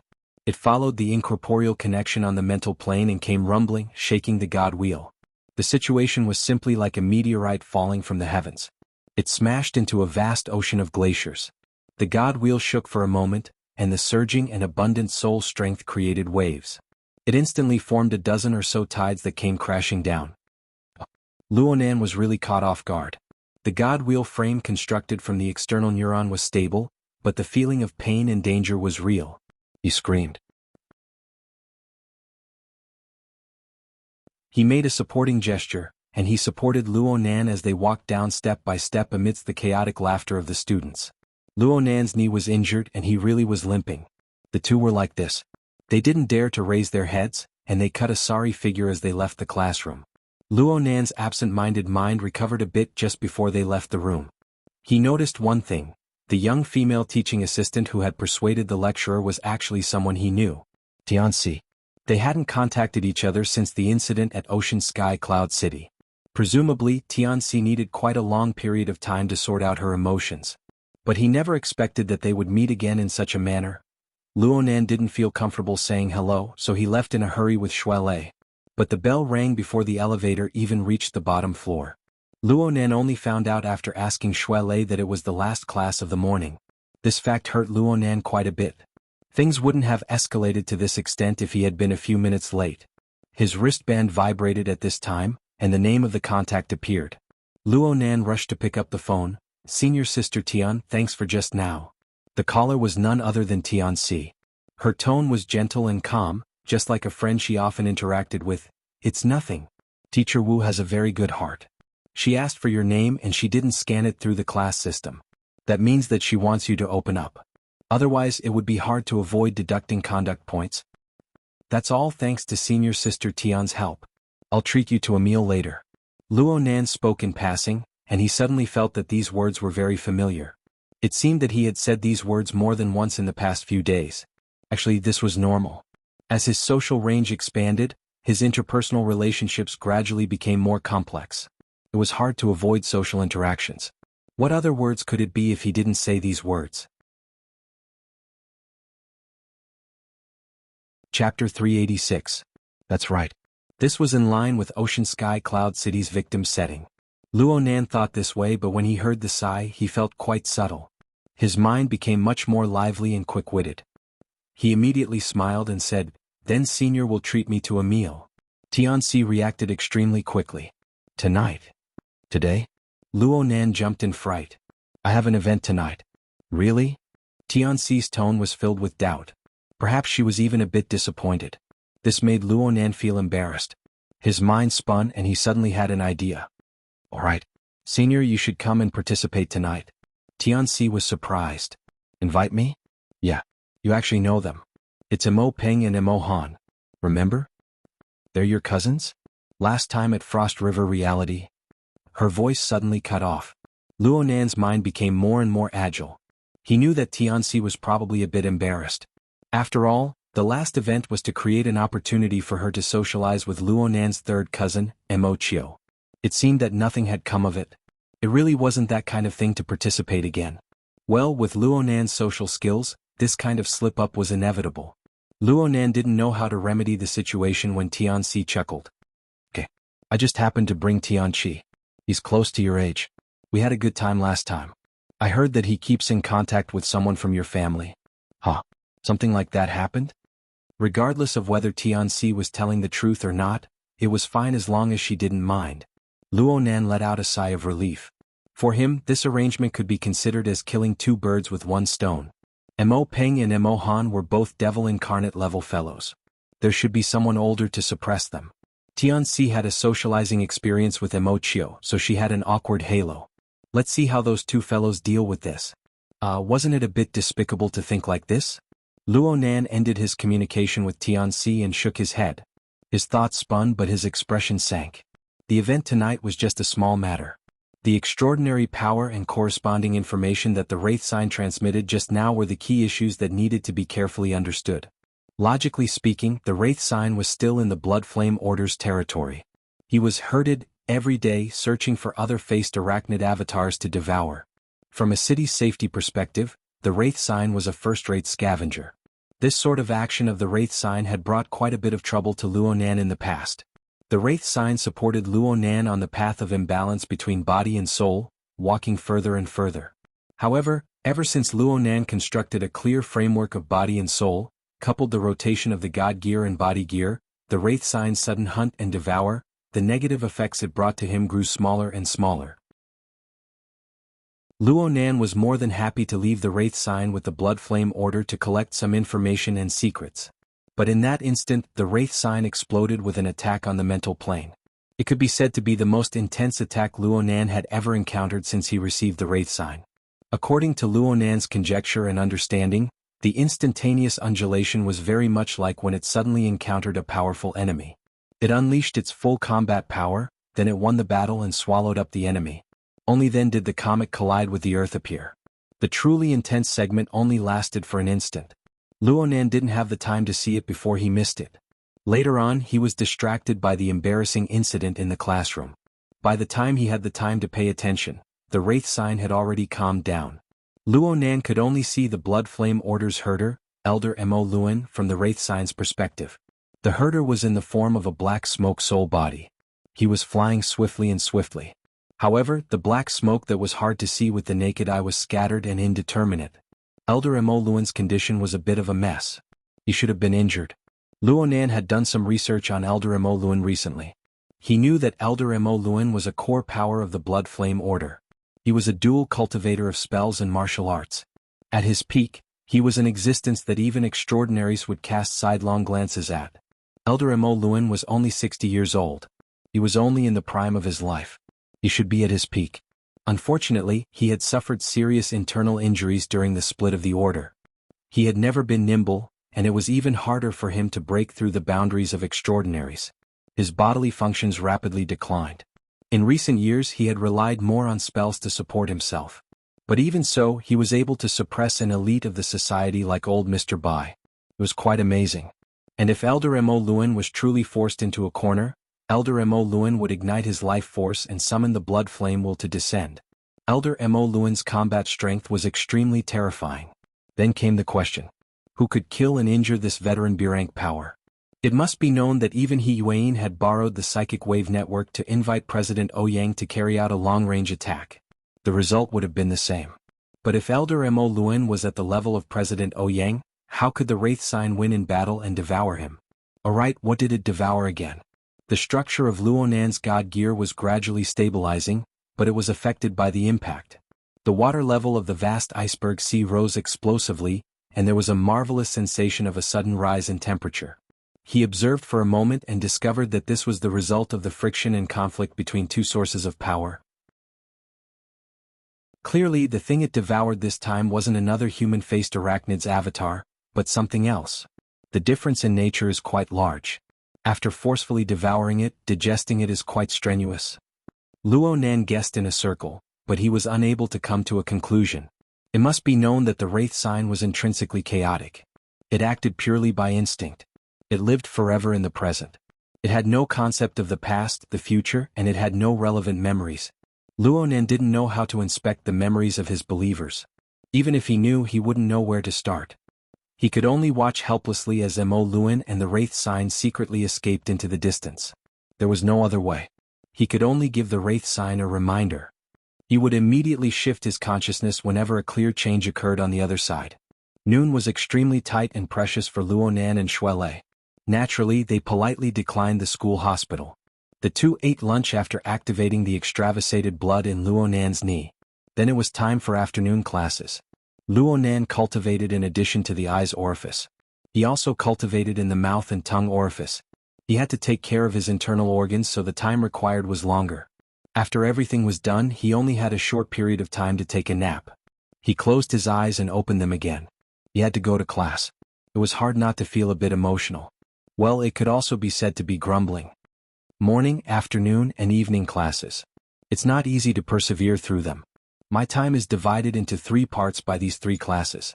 Of course, it would be great if I could cultivate wholeheartedly, but a slight change would make it hard to satisfy both sides. That's why. Why is it that many martial arts seniors like to go into seclusion once they reach a certain level? It's because they want to avoid the interference of the outside world to the greatest extent. However, since we're cultivating in this world, we will be affected by the turbid currents of the human world. How can we always follow the prescribed order and be smooth sailing? Cough. You can't use these words as an excuse. Got it, senior brother? Luonan groaned. He stretched his back on the trolley and the bones, flesh and tendons of his entire body crackled. The endless turbulence and the rising temperature of the vast ocean of icebergs was a bit lacking in stability. But when it coupled with the body gear, the interference force formed was much more active. Luonan had his afternoon classes earlier, but he felt the heart lantern burn brightly. The spiritual pool was overflowing. It followed the rise and fall of his vital energy. It was like a stream of snow melting under the spring sun. It seemed warm yet cold, and it revolved around his internal organs. His tempering suddenly increased by 20 to 30%. It could be said that he had received some nourishment. This was a sign that the eye's orifice and the mouth and tongue orifice were resonating with each other. Luonan originally thought that he would need at least 10 days of effort. He never thought that there would be results in less than 3 days. It had to be said that this was closely related to the great supplement pill that the Wraith Sign had forcefully swallowed. Shuelei, who was next to Luonan, nodded over and over as he listened to the signs that appeared on Luonan's body. You've really entered the threshold of fleshly body tempering. Let's practice Sansho this afternoon. Let's spar. Luonan shot a glance at Shuelei's arm that could reach his thigh. He didn't respond to Shuelei's words. He just asked, "Tonight, the large activity area, Frost River reality. You're going too?" Shuelei obviously wouldn't refuse. He even reminded Luonan, Don't cause trouble. Leave early and go home. Cause trouble. Luo Nan shrugged. It's done. Then I'll see you at gear. Let's practice sans ho first. Shui Lei emphasized once more. I have a class today. Doesn't that just leave notes on the most important people of the world? New class. Luo Nan blinked his eyes. He reached out and grasped the air. Then he opened his palm. A bead of water appeared to be stuck to his palm, but it was actually suspended in midair, spinning and spinning. There were only 2 classes in the afternoon, and they were related to writing.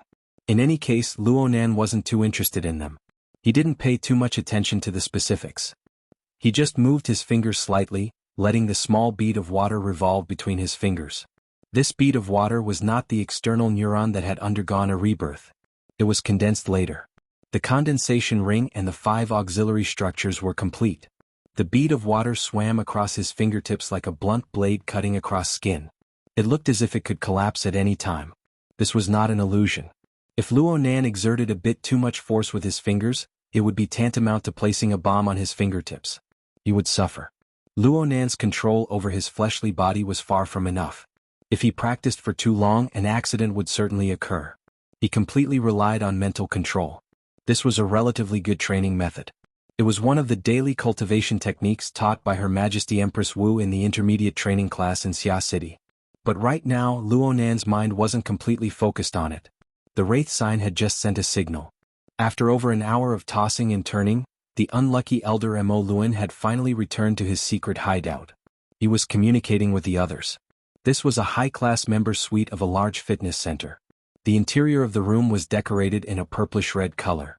The lighting was dim and it carried a bit of an exotic atmosphere. The room wasn't small, but there were only 2 wooden armchairs set up in the corner. Yoga mats were placed in most of the space. There was also a treadmill, a bicycle, an elliptical machine and other equipment. There was also a small hot spring in the corner. Elder Mo Luan's fleshly body was already here. He sat cross-legged in the hot spring naked. However, Mo Luan's soul had yet to return to his body. His injuries had yet to heal. Perhaps returning to his body would allow him to recover a bit faster, but it would make his body, which was already full of hidden injuries, even worse. Mo Luan could only endure for a while. Mo Luan's soul floated in the room, and the Wraith sign was right next to him. There were 2 wooden armchairs in the room. One of them was empty, reserved for Mo Luan. Even if Mo Luan didn't sit, he still had to show respect. 6 core members of the order had already received the news and were gathered here. Luo Nan was able to recognize all of these people after a month of intermittent identification. Chapter 387. Mrs. Halder was a woman that left a deep impression on people. Luo Nan had the temperament of a homebody. He didn't really recognize people, but he never forgot her from the first time he met her. Yes, it must be admitted that Mrs. Halder's image was quite good. She was around 40 years old and she was in the gym room right now. She wore a deep purple knitted wool dress and stockings of the same color. She paired it with black velvet high heels. Her hair was tied up in a seemingly casual bun, and a few locks hung down the side of her forehead. She was elegant and concise, like a noble woman who had been in a high position for a long time. However, her somewhat westernized 3-dimensional silhouette, her deep eye sockets, her quiet and serene gaze, and the strange slender bloody scar on her right cheek gave her a tough and callous aura. Upon closer inspection, she looked more like a strong woman who had experienced many experiences. In the secular world, she was indeed a queen of the business world. The high-class fitness center they were in right now was one of her businesses. She had inherited her husband's Castle Financial Group, and it had rapidly expanded over the past 10 years. She controlled several well-known fashion and sports brands, and her influence in the field of entertainment and sports grew more and more astonishing. Luo Nan had once looked up information on Mrs. Halder. She was a legendary figure in Xia City. During the Dark Age when the Blood Flame Order was internally divided, the reigning chief ablatum of the Order cowered before the chaotic conflict of doctrines. This caused the Order's sacrificial vessel to be destroyed, causing irreparable losses. In the moment of life and death, it was this Mrs. Halder who beheaded the previous ablatum, her husband. Furthermore, with his strong conviction, he had withstood the violent backlash of the Blood Flame will. Amidst the raging blood flame, he had inherited the position of officiant. He had also relied on the rapidly expanding financial resources of the secular world to stabilize the situation during the Order's relatively weak stage, preserving this branch of the Blood Flame Order. The bizarre bloody scar on her right cheek was the mark of the ultimate trial of the Blood Flame will. It was the testimony of the soul-stirring events of the past. Due to her actions of beheading and killing her husband, she became known as the Black Widow of the inner world. Her reputation was terrible, but within the Blood Flame Order, her prestige was unparalleled. Practically everyone was awed by her unyielding and iron-blooded nature. Even a senior elder like Emo Luen was extremely respectful toward her. At this moment, aside from Madame Halder, who was seated on a chair, everyone else was standing. Vice First Ablatum Yin Lu, who had once crossed paths with Luo Nan, leaned lightly on a treadmill beneath the floor-to-ceiling glass window of the wooden corridor outside. His body language was probably the calmest. She had started her career as Lady Halder's confidential secretary. Although she no longer held a position within the financial group, she was the person in charge of the Frost River reality project that the financial group had dispatched. In the secular world, her position was low, but she held great power. Within the Blood Flame Order, he was one of the successors that Madame Halder paid close attention to. Apart from Yin Lu, the strong man standing respectfully to Lady Halder's right was also an important figure in the church. His name was Meng Chong, and he was one of Madame Halder's trusted aides. He had once been a security captain. Some unreliable reports said that he was Lady Halder's lover, but in reality Meng Chong was the only one in the Blood Flame Order, apart from Lady Halder and Elder Mo Luen, who had passed the final trial of the Blood Flame will. Logically speaking, his physique should be on the monstrous level, but he was extremely low-key. He never participated in any sort of ranking, so it was very hard to make an accurate judgment. As for the other three, there was an old man with a scholarly air. He was another elder of the order, Jiang Yuanzhen. He was a standard member of the primitive religious sect. He was over a dozen years older than Mo Luen, but he was more skilled in theoretical work. His qualifications in the order were a bit worse than Mo Luen's. Jiang Yuanzhen used to be an advisor type of character. Later, Lady Halder raised his position in the order. Although he was useless in terms of combat strength, it was precisely because of his and Mo Luen's existence that this faction of the order gained a more orthodox atmosphere in this era of the collapse of sacrificial artifacts and conflicts of laws and logos. Right now, it was this old man who was the most anxious. He was not worried about the injured Mo Luen, but about the wraith sign that was a substitute sacrificial artifact. Of course, in the Blood Flame Order they called it the mold. How's the mold? Mo Luen, do you have any accurate information? How did you do it? Jiang Yuanzhen appeared to be very anxious and at a loss. He was a standard theorist. His own level of extraordinary power was only at the sea level. According to the observations and experiments of the Order, under normal circumstances, the human-faced arachnid's clone would exist on the mental plane at the border of the Abyss region and the Polar Domain. That was the special domain of extraordinaries or B-rank powerhouses who specialized in mental senses. Ordinary ability users were simply unable to sense it. It was only when hunting that the human-faced arachnid would approach the material world. In fact, strictly speaking, there was not a single person in the Blood Flame Order who fulfilled these two hard criteria. Lady Halder had gone through special channels to obtain the herding technique that could capture the human-faced arachnid's clone and forge it into a sacrificial artifact mold. Right now, only Lady Halder, Elder Mo Luen, Deputy Ablatum Xin Lu, and Ren Hong could use this technique among the core members of the Order. Only these four people could see it under normal circumstances. Mo Luen could not stand this old fellow. He was disinclined to respond. Lady Halder was deep in thought, so she had no obligation to respond. Yin Lu was just about to respond when Ren Hong, who was close to Jiang Yuanzhen, spoke first. Old Jiang, the mold is very normal right now. It is currently digesting its food. The structure of the Blood Soul Temple has become more complete. The sound of blood and fire is very clear. Ren Hong's age was close to Lady Halder's. He was around 40 years old. His appearance was ordinary, but his words and actions were mature and appropriate. He normally did not reveal himself, but when he was preaching, he was extremely inciting. He was the backbone of the Order purely by relying on its business. Normally, he would discuss the theories and preaching methods of the Order with Jiang Yuanzhen. Their relationship was relatively close. Jiang Yuanzhen did not have any misgivings towards Ren Hong. At his age, he really was like a child. He grabbed Ren Hong like he was seizing a toy. He wished he could stomp his feet. Let me hear it. Let me hear it. Ren Hong glanced helplessly at Lady Halder. Lady Halder's eyelids drooped slightly. This could be considered as consent. Don't take too long. Ren Hong first warned Jiang Yuanjun before grabbing Jiang Yuanjun's wrist. He adjusted the frequency of the fluctuations of his soul strength, bringing Jiang Yuanjun's soul strength inside. It was like an amplifier, allowing Jiang Yuanjun to listen to the sound that came from the depths of the mental plane. Blood, blood, blood. Fire, fire, fire. The monotonous, manic and incessant sound was like a gradually rising platform that pressed down on the mental plane. Layer upon layer, there was no end to it. And because it was nothingness, it could collapse at any moment. After listening for a long time, one's internal organs would begin to convulse and contract. However, in Jiang Yuanjun's ears, this sound was like the sound of nature. He laughed so hard that his eyebrows could not be seen. This is like eating a great tonic. The 2120 steps of the Bloody Soul Temple's path of blood fire now has 1755 steps. Ren Hong confirmed the number, then reminded him, time's up. How can it be so fast? Jiang Yuanjun wanted to act shamelessly, but Ren Hong gently and firmly refused Jiang Yuanjun's request and even pulled away.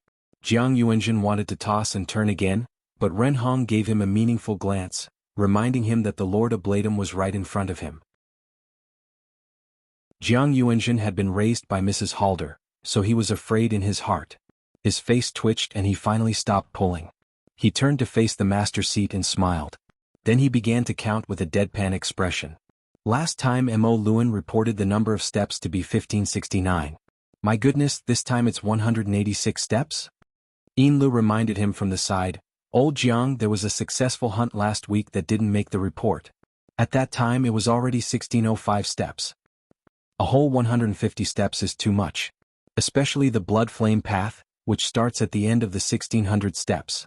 Even if it can't compare to the final 120 steps of the blood flame altar, it still isn't easy to construct. What in the world is this thing? So powerful. If Luo Nan hadn't used the Wraith sign to spy on the high-level communications of the blood flame order, he would certainly have been completely baffled. Actually, the so-called blood flame path was the quantitative standard of the blood soul temple structure that the blood flame order had implanted into the human-faced arachnid's avatar. It was divided into 6 levels. The first 400 steps were a stage and the last 120 steps were the final sublimation stage. Not only did it have numerical quantification, it also had an image. Right now, the hell-like structure that had been assimilated into the Wraith sign's body was piled up layer by layer from the center. It was like a mountain peak of cooled lava. The mountain path on top of the mountain twisted and turned. There were many pores in the mountain rocks and lava flowed and spat out. It could be described as a river of lava and a stream of fire. It could change the mountain's terrain and shape at any time. But no matter how it changed, there was a majestic and awe-inspiring building at every certain height on the mountain. It was either a palace hall or a cave. They were built next to the mountain as if they were one entity. This was the embryonic form of the Blood Soul Temple. Right now, 4 buildings had been formed, representing that 4 stages had been completed. The next 5th stage was the formation of the altar on the mountain peak. The final 6th stage was the 120 steps of the blood flame altar. Through the blood sacrifice, the blood flame was internalized into the entire mountain peak, thus forming the complete appearance of the Blood Soul Temple. Luo Nan lacked a deep understanding of secret orders, but he could tell from his senses that this entire process was a step-by-step process. It was quite standardized. Aside from hurting, there were endless sacrifices and refinements every day. They were mysterious and contained magical powers, reflecting the accumulation of the Blood Flame Order's laws and logos. As an internal member of the Blood Flame Order, she naturally did not view the problem as simply as Luo Nan. Jiang Yuanjun had been worrying about the future construction of the Blood Soul Temple. The first 2,000 steps are fine. The 120 steps of blood sacrifice are the most difficult. Just based on the current scale of the order, it is a bit strenuous to perform sacrifices day and night. If we could have this kind of sacrifice. Ren Hong also agreed. That's right. The Order of Justice acted earlier than us. It is said that before In Weng's accident, the Order of Justice had already sent the human-faced arachnid to headquarters. In other words, no matter how we graze in Xia City, it will be hard to gather a complete human-faced arachnid. If we want the mole to be effective, it is hard to avoid seeking other methods. Right now, it looks like the mole's devouring ability still has room for expansion. This is a good thing. Yin Lu was a bit more pessimistic. It's hard to make a judgment just by looking at an example. Jiang Yuanjun clapped her hands. You'll have to ask Mo Luan about this. It was dangerous this time, but if we can really find a way to assist in the blood sacrifice, then it would truly be a boundless merit. Just as her voice fell, a mass of light and shadow unfurled in the center of the room. Mo Luan did not participate in the conversation from start to finish. He just transformed the relevant memories into energy information that could be recognized by specialized equipment. Then he transformed it into an image, allowing the core members of the order to understand the situation at the time. This sort of ability to reproduce memory seems simple, but in reality only those who had a deep understanding of the mind and the soul could do it. Luo Nan felt ashamed of his inferiority to Mo Luan's deep and ruthless ability. As the light and shadow changed, it was tantamount to replaying Mo Luan's experience at the time. Due to the nature of human thought, it was hard to avoid subconscious processing and distortions. However, it was enough to serve as a reference. Luo Nan found the scene of the incident familiar. He thought about it carefully and recognized that this was the recycling stratum of the Twin River District.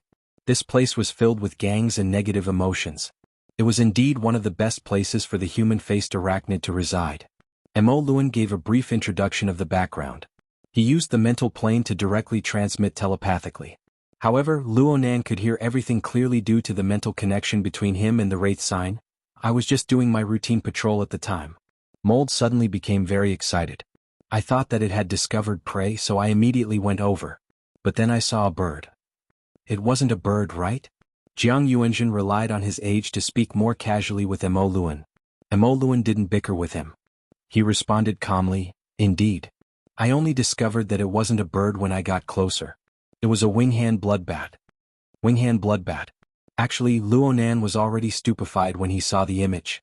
Mo Luan's explanation only gave him a confirmation. It really was a wing-hand bloodbat. Luo Nan had participated in the Trigate Security Conference last week. This was the first thing that was introduced. Luo Nan had the deepest impression of it. He knew that this thing possessed a highly contagious virus. It was a mutated type, and it could even control biological aberrations. It possessed an extremely high level of threat. Among the rewards provided by Trigate Security, this thing's corresponding bonus was ranked at the top. It couldn't be this coincidental, right? Luo Nan found it a bit hard to accept this astonishing coincidence for a time. However, he found it even harder to imagine that such a dangerous aberration had other channels to enter and exit Xia City at any time. If this really was the case, then the world line would change into Resident Evil. If it really was the target that Trigate Security mentioned, then wouldn't there be any dregs left after the Wraith sign made his move? Trigate Security had said that the Wraith sign wanted to capture the wing-hand bloodbat alive and retrieve the corpse if it was dead. Well, it didn't matter if it was the Wraith sign or Mo Luan's out-of-body state. They were just wandering around on the mental plane. Even if they killed the wing-hand bloodbat, they shouldn't have taken the corpse away. Luo Nan immediately became excited. He stared fixedly at the image of light and shadow. He wanted to find the surrounding landmark buildings and confirm the coordinates. However, as he carefully observed, Luo Nan felt that the image was a bit strange. He didn't know what was strange about it for a time. Jiang Yuanzhen was also very shocked. It really is a wing-hand bloodbat? How did this thing enter the city? Even the city guards are blind. Oh, it seems a bit different? Mo Luan answered, it really is different from the species found in the wilderness. Actually, I've always wondered if this thing can even be considered a wing-hand bloodbat. The image of light and shadow just happened to give them a close-up view. This time, whether it was the group of core members of the Blood Flame Order up close or Luo Nan, who was 2 or 3 city districts away, they all saw the problem.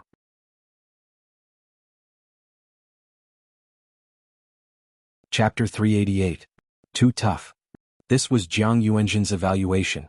It could be said that she was right on the mark. This wing-hand bloodbat was a lot thinner than the image data Luo Nan had seen. Luo Nan still remembered the countless number of wing-hand bloodbats fluttering under the setting sun in the information provided by Trigate Security. Though they weren't large in size, every single one of them was like a savage and powerful canine. Their foreclaws were sharp, their muscles were solid, and their fur was glossy and smooth. Their skin and bat wings were a bit dim, but they were powerful in their flaps. One look and one could tell that they weren't easy to mess with. However, the one Mo Luan encountered was a typical symptom of dysplasia. Its wingspan was at most 20 centimeters and it was shriveled and skinny. Only its eyes were blood red, giving it the feeling of extreme insanity. It wasn't even 11:30 in the morning at the time. It was the end of the day on the recycling stratum, the time when the visible light was the most. This wing-hand blood bat shuttled back and forth between the sunlight and the shadows. Its skin and bat wings let out a strange sound when they flapped. According to the information provided by Trigate Security, this wing-hand blood bat was an estrus. Of course, it was unable to find its own kind to satisfy it within the boundaries of Xia City. This made it all the more irritable. Perhaps it was this kind of emotion that attracted the human-faced arachnid to discover its target. The wraith sign immediately pounced over restlessly. Unfortunately, these two vicious creatures weren't dealing with the problem of estrus. They were engaged in a life-and-death battle. From the perspective of a normal person, they would at most see the bat shadow circling in the air. They wouldn't be able to see the deeper mysteries. However, the light and shadow displayed Mo Luan's memories of the time. The levels and details were far richer. This was the first time Luo Nan saw an ability user's memories of the mental plane. He couldn't take his eyes off it for a time. The conflict between the two sides erupted in an extremely direct manner. The wraith sign revealed a human face and an arachnid body. It had 6 eyes and 8 feet, and a chaotic and berserk mental attack radiated out. The wing-hand bloodbat's reaction was a bit slower, but its counterattack was extremely fierce. It didn't use its claws and other substantial weapons. Only its eyes deepened by a shade, and a dazzling bloody mist soared from its body.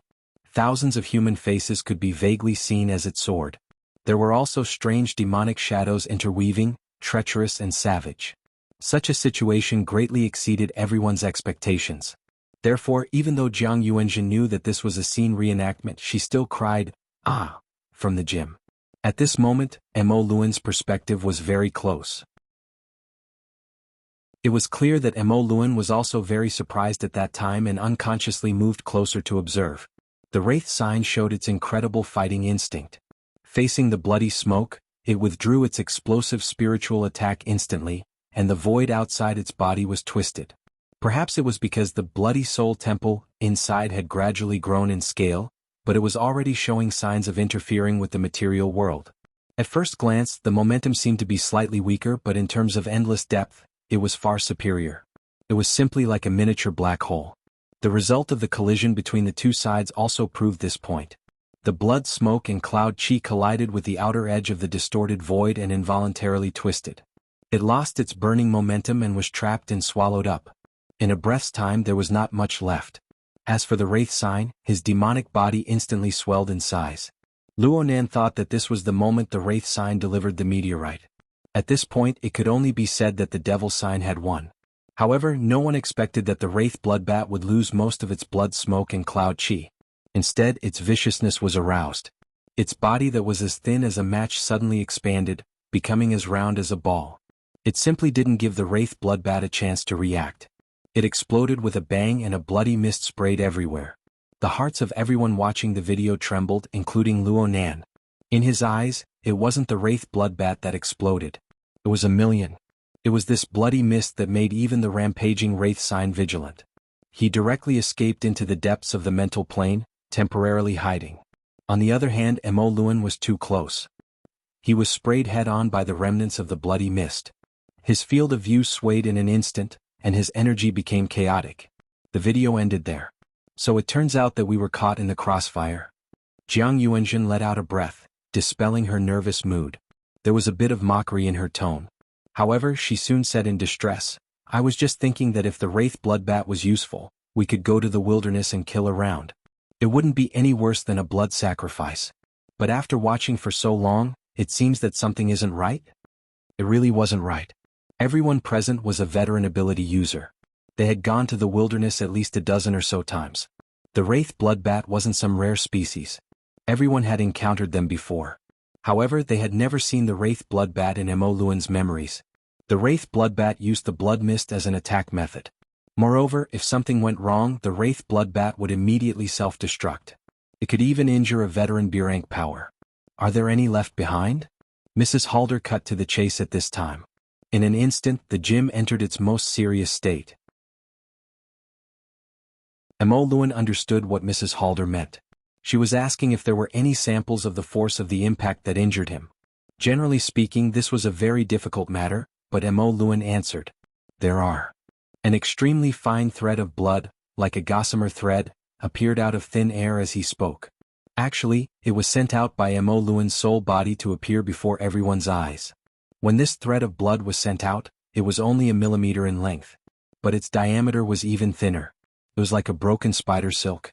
If it wasn't for the brilliance of the bloody light, people with old eyes like Jiang Yuanjin wouldn't have been able to see it clearly.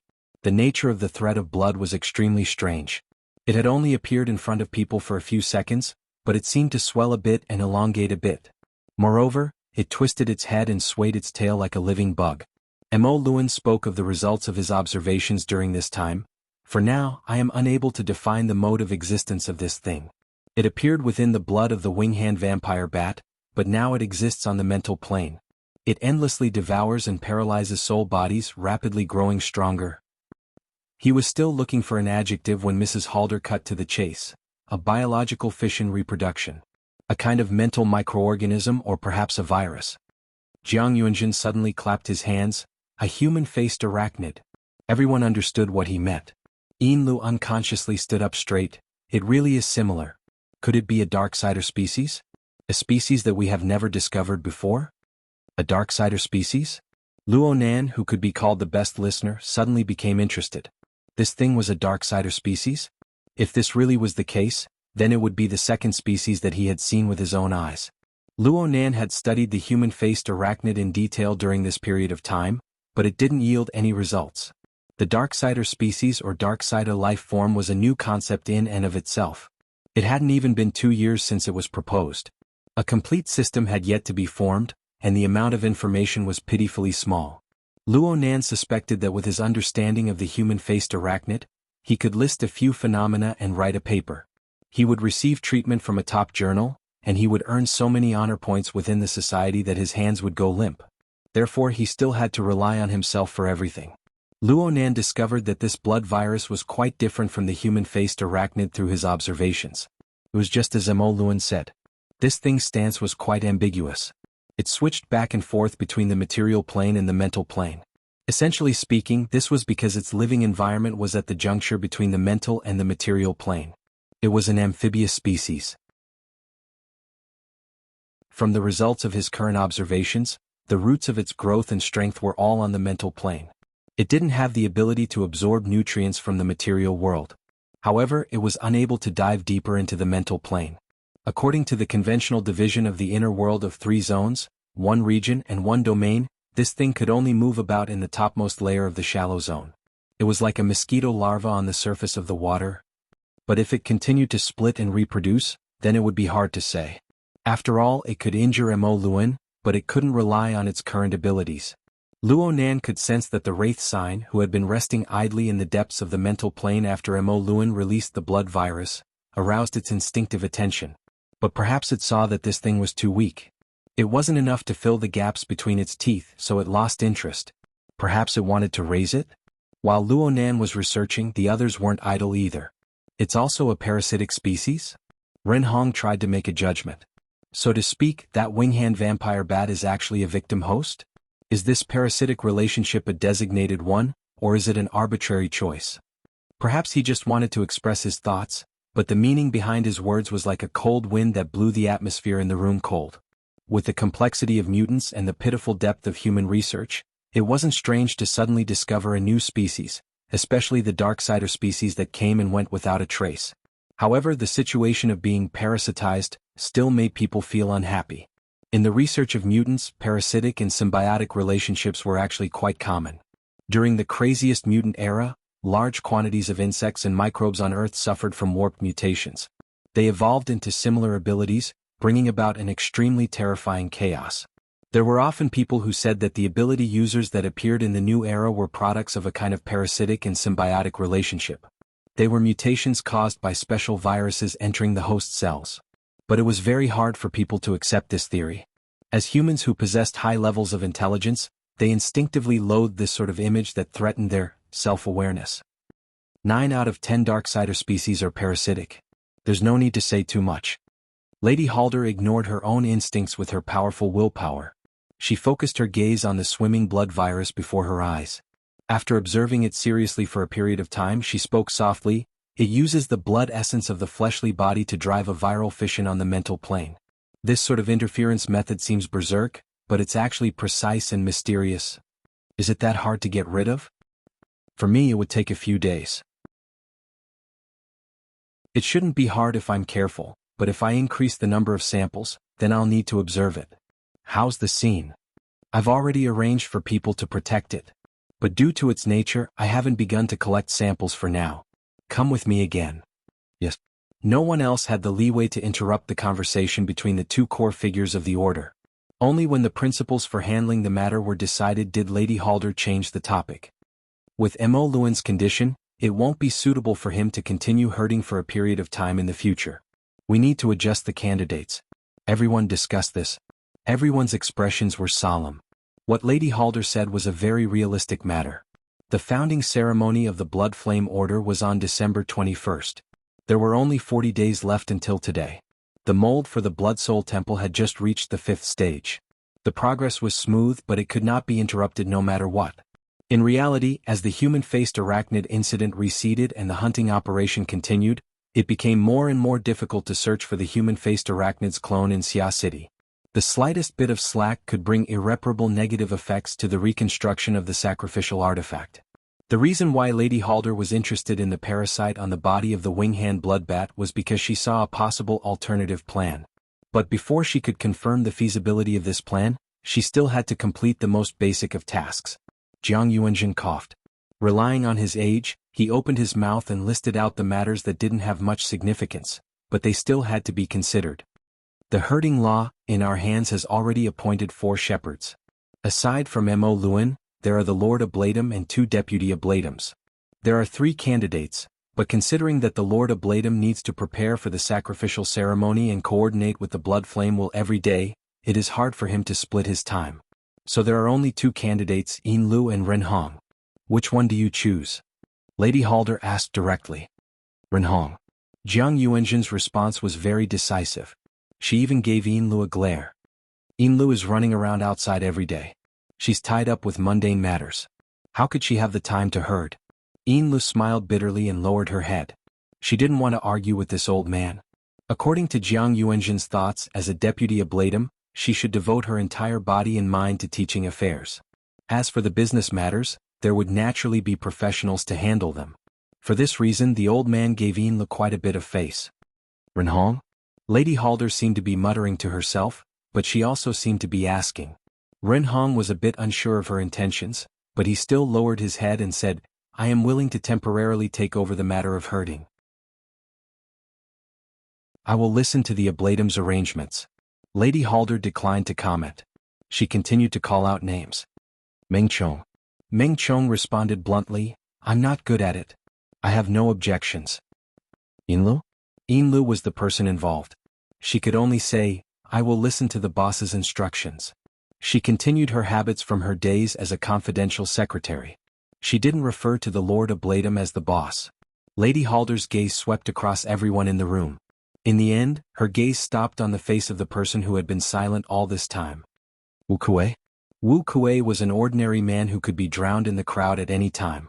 His stature was short and stout, and he had no sense of existence at all. Luonan had observed him for a long time, but Luonan still didn't know what Wu Kuei did. Luonan didn't know what Wu Kuei relied on to rise to the core of the Blood Flame Order. Wu Kuei's words weren't unique either. Let the ablatum make the decision. This wasn't the first time Luonan had seen this sort of situation. Right now, Lady Halder's words were practically the law of the Blood Flame Order. Aside from Jiang Yuanjin, who purely researched theory and didn't have any schemes, always relying on his seniority to say a few words, the others generally didn't have their own opinions. Mo Luan. Mo Luan suddenly butted in at this time. I feel that something isn't quite right. The matter of coordinating the will of the Blood Flame is something that not only you but also Ren Hong. Right now he's the main force of preaching. The 40th anniversary ceremony of the establishment of the order is just around the corner. He has to participate in a series of warm-up ceremonies. This is unavoidable. Jiang Yuanjin retorted, in the end he isn't the ablatum. Squeezing out a bit of time should be fine. The problem is that the Blood Soul Temple has already established a connection with the outside world after entering the 5th phase. They are more sensitive to psychic wave interference. Which of the recent ceremonies hasn't had powerful psychic waves? They also need to mobilize the will of the Blood Flame. All of these things may affect the structure and growth of the Blood Soul Temple. Even if it's hard to judge whether it's positive or negative, do we really need to take this risk before the blood sacrifice? Jiang Yuanjin's expression changed slightly when she heard this. She immediately changed her words. We have to be on guard. Lady Halder nodded slightly. Then it's Yinlu. A bunch of words were said, but in the end, it was Lady Halder who made the final decision. Mo Luan would always provide the best reason for her to speak. These were the rules of discussion of the Blood Flame Order. Lady Halder's gaze turned to Yinlu. December 21st is the ceremony of the establishment of the order. Nothing can go wrong. For the next few days, hand over the affairs in your hands that can be handed over. Don't think too much. I will send Meng Chong to follow you. You must ensure that nothing goes wrong.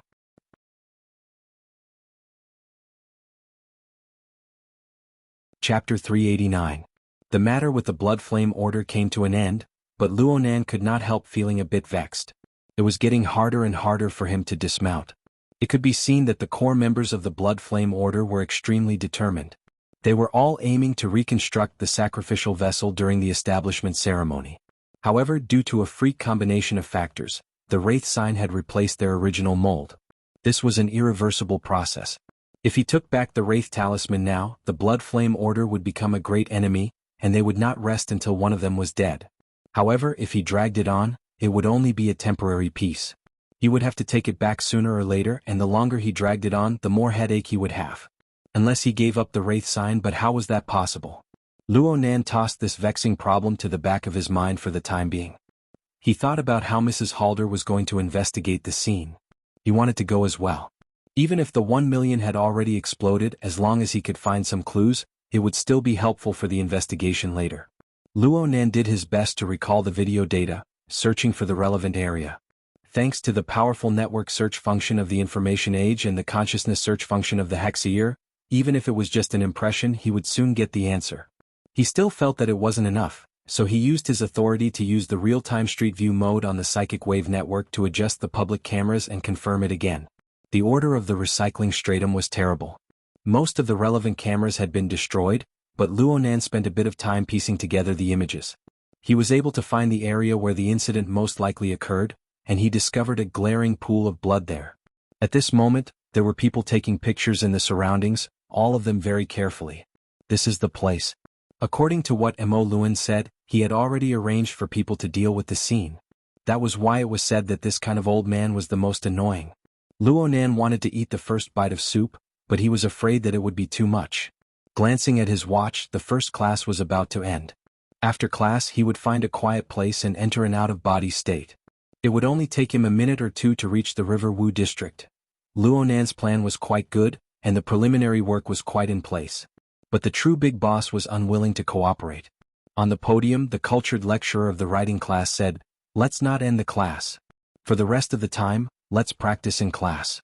It's a very basic character logic. Teacher, I want to leave my body." Luonan had to kneel when faced with the reality that he had to attend writing classes in a row and that there would be tests. Even if he wanted to sleep on the table, he couldn't. What to do? Given Madame Halder's shrewdness, there wouldn't be anything left of her once she arrived at the scene. Luonan's mind was in a mess, but the teacher didn't care about him. She directly threw out the requirements for writing practice. The goal of the practice was character logic. There were a series of requirements. The student had to make sure that the words they wrote corresponded with each other. The initial requirement was simple: describe an impressive person. Make sure you know the person well. Family, friends, and classmates were all fine.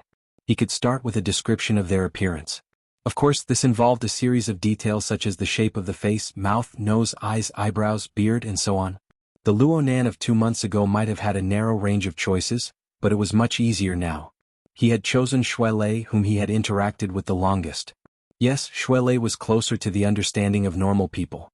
Shuelei was his target. The writing teacher must have a prying eye. Following that, there was a series of information such as address, health, family, education, love, marriage, history, religious orientation, actions, and thought patterns. Finally, the interaction with the target should also be listed, such as specific instances of helping or sabotaging each other's actions. There was a commotion in the classroom. Did this mean that their friendship was over? Luonan wrote in a very relaxed manner. It was like a sketch pieced together from words. This was his advantage. At most, he only needed to consider the content that exceeded normal thinking and logic. Perhaps Luo Nan was affected by this relaxed state, but the key points in his mind suddenly opened. As he wrote and wrote, his train of thought flew away from Shuele. It was just like what his teacher had always tried to express. Characters were a collection of social relationships. A single person's ability was limited. The help of friends and social cooperation were the only ways to increase efficiency. Why did he have to think of such an inefficient method like skipping class? His train of thought was clear. His writing might not be divine, but he knew what to do next. A strand of his mind was thrown out, and ink responded dozens of kilometers away. Luo Nan didn't have the time to pay attention to the progress of Trigate Security's operation over the past 2 days. He just divided a bit of his mind to ensure that ink was obedient. Actually, the official search mission had already begun on Sunday. Right now it was the free time for professionals. Peony and Long 7 had split up to lead a group of people to collect clues. They would summarize and analyze the clues every day, but there had been no progress so far. In other words, luck was very important. Luo Nan activated the telepathic thought he left on Ink's body, and his consciousness descended. Ink was already used to this. It flapped its wings twice, expressing its welcome. Luo Nan's consciousness had just arrived, and he had yet to do proper business when he first felt a bit of peculiarity. Since Ink had a relatively low level of intelligence, Luo Nan's telepathic thought descended without any pressure. He didn't need to worry about anything. He had the most connections and the corresponding feeling was the most familiar. Because of this, he immediately felt that something was different when his telepathic thought moved. It was like listening to a familiar song. The singer was the same, but there was a clear difference between the live version and the studio version. It looked like the effects of his 2-day closed-door training over the weekend were greater than he had imagined. Speaking of which, Luo Nan had gone from the fundamental format pyramid to the structure of the living starry sky with clairvoyance. From his internal organs, 9 orifices, and 6 roots to the state of his soul body, all of them had undergone relatively significant changes. This sort of change was all-encompassing.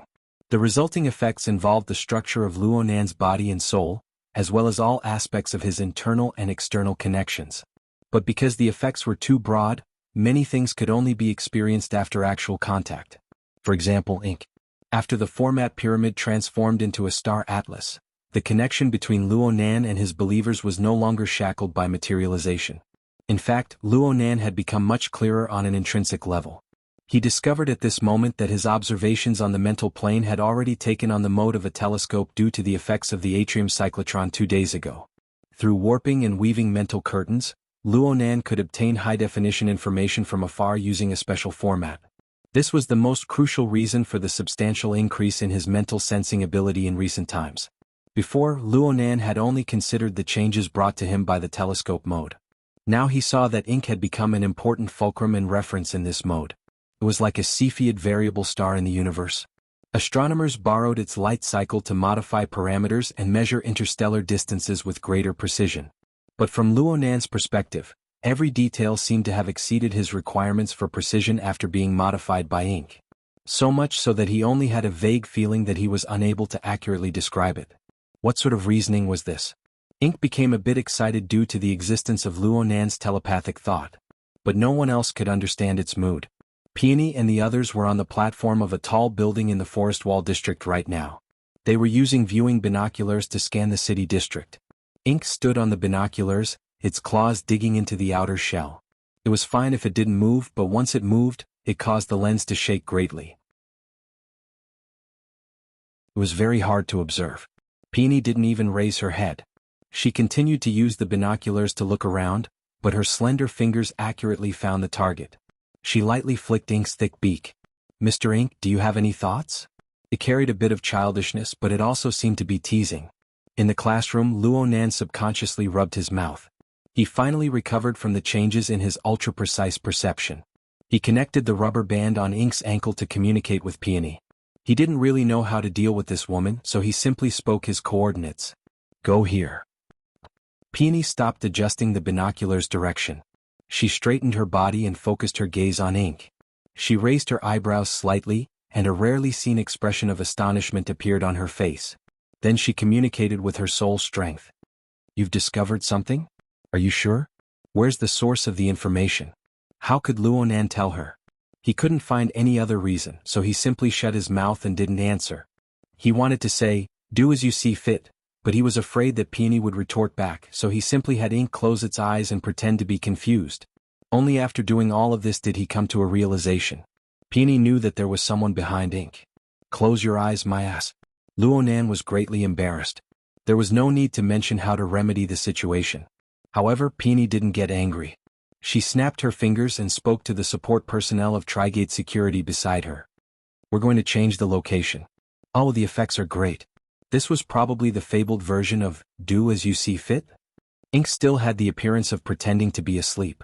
Actually, he had completely absorbed the changes in the outside world and transmitted it back. Luonan's mind exploded with joy when he saw that an elite character like Peony, who was hard to grasp, was going to act according to his thoughts. Then he suddenly recalled that there were still people from the Blood Flame Order there. Soon, Haldev and Emo Luan would arrive as well. He wanted to warn Luonan, but if he did this, his previous act would immediately collapse. After a moment of hesitation, Luonan found a reason for himself. Let Trigate Security make contact with the Blood Flame Order. Maybe they can get more information? Oh, this idea isn't bad. The work efficiency of Trigate Security was quite high. When they heard Peony say that they had a clue, they immediately dispatched a low-altitude aircraft. They only used 12 minutes to complete the transfer. When Peony and the group of support personnel arrived at the target location Luonan mentioned, they arrived a bit faster than Mrs. Haldev and the others, who were quite far away. Mrs. Haldev didn't move forward after seeing Peony and the others arrive. She just let the on-site management personnel of the order negotiate with Trigate Security. As for how Luonan knew, the Wraith sign wasn't involved in this. That fellow had already changed his breeder, and was currently recuperating at the headquarters of the Blood Flame Order. Luonan relied on Ink. Ink flapped its wings and flew up, circling within the shadows of the tall building. Behind the tightly sealed doors and windows, pairs of eyes stared at this enormous bird. They were either excited or terrified. Luonan himself didn't know that this crow was a celebrity in the recycling stratum of the River Wu district. News of the great battle with Jack a month ago had spread through the ubiquitous criminal channels of this place. The residents who lived here more or less knew that a powerful and mysterious power had crushed the Jack Mafia that originally occupied this place. The main force of the mysterious power was a burly man. This was too lacking in uniqueness, so people took the initiative to choose a more legendary symbol, a large crow. The mysterious power had the special ability to control crows. Every time a crow's cry was heard, a calamity would descend, causing one's mind to go insane and fall unconscious. Jack Mafia's well-equipped sniper squad was easily defeated in this way. In the end, the mysterious power didn't take control of the recycling stratum. The territory of the Jack Mafia was divided among other powers, large and small. However, due to the free and unrestrained behavior of the mysterious power, the surrounding residents who had been tossed and turned by the gangs for a long time, unconsciously felt a bit of reliance on the mysterious power. Perhaps the mysterious power taking control of the recycling stratum would bring about a completely different and new life? Driven by such emotions, the reappearance of the enormous crow caused a considerable portion of the residents of the recycling stratum to feel a surge of emotion. It also caused a large number of gang members, who had gathered here due to the unknown value of the scene of the incident, to tremble with fear. Luonan didn't understand the cause and effect, but he could feel the actual psychological effect that Ink's appearance brought to the surrounding people. If the mental state of the surrounding people could be said to be a sprinkling of magnetic sand before, then Ink, who was shuttling back and forth between the shadows of the tall buildings, was like a powerful magnet. No matter where the magnetic sand was scattered, it would stand erect, aiming the magnetic poles of the opposite direction at Ink's location. From the perspective of the living starry sky, hundreds and thousands of stars were affected by the gravitational pull of Ink's constellation. They moved in unison, incomparably uniform. At the same time, the stars that weren't affected by the magnetic force were especially eye-catching. A considerable portion of them had a corresponding uniform displacement pattern. It was just that they were incompatible with the system Luonan had set up. The source of some patterns could be seen with a single glance. For example, the people of Trigate Security obeyed Peony's orders and obeyed the arrangements of their superiors. They were like galaxies revolving around a binary star system. There were also some patterns that couldn't be seen. For example, the on-site personnel of the Blood Flame Order didn't even know where the big shots of the Order were. But they were members of the Blood Flame Order in the end. Their long years of activity in the Order caused an extremely subtle connection to exist between their energies and the blood flame will and the first ablatum. In the living starry sky with Luonan's self-format as the core and the clear order, these connections were like pedestrians that violated the traffic rules and randomly entered the flow of traffic. They brought about chaos of varying sizes, but they were clearly distinguishable. Even though the distance spanned by the connections exceeded the limits of Ink's perception and exceeded the range of the living starry sky.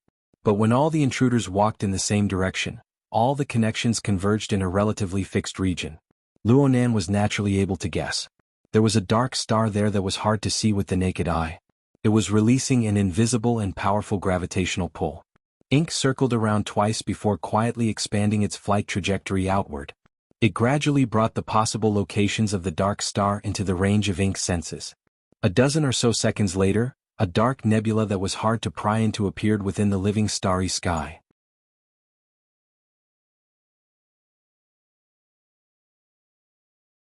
Chapter 390. So mental senses could be used in this way? Luonan's train of thought opened up.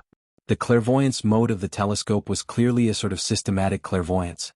Every believer, including Ink, was a node. They provided perceptual planes and details that could be mutually referenced and supplemented. Although the number of details might not be perfect, they reflected each other. According to the framework of formatting theory, they formed a relatively closed system that covered more and more layers. In this way, all existences that were not part of the system became especially prominent. No matter how minute the reverse arteries and veins were, they would be magnified, making his senses exceptionally sharp. There was no one else like this method in terms of early warning function. Mrs. Halder certainly saw Ink. Perhaps she knew that this crow was extraordinary, but she absolutely could not imagine that there was another person who was several dozen kilometers away, using this crow to observe her. There was another person at the scene who was very sensitive. It was Peony. She must have sensed Ink's abnormal flight trajectory. She raised her head to look. It was unknown how she judged it, but her gaze soon pointed toward the skyscraper where Mrs. Halder was, as well as the relevant floors. From Luonan's angle, he felt that there seemed to be a confrontation of gazes between Peony and Mrs. Halder. It was hard for Luonan to judge whether or not Peony saw Mrs. Halder, but Mrs. Halder's gaze was certainly locked onto Peony. Well, you're the scapegoat. Luonan felt the secret delight of successfully shifting the blame after getting into trouble. He also felt a corresponding sense of accomplishment. This was the first time in his entire life. He wasn't worried about Peony's safety. After all, the most powerful woman in Xia City stood behind her. Mrs. Halder's Blood Flame Order and the Castle Financial Group were admittedly powerful forces in Xia City, but they were still lacking in comparison to Her Majesty Empress Wu. Peony, the person in question, didn't seem to care too much.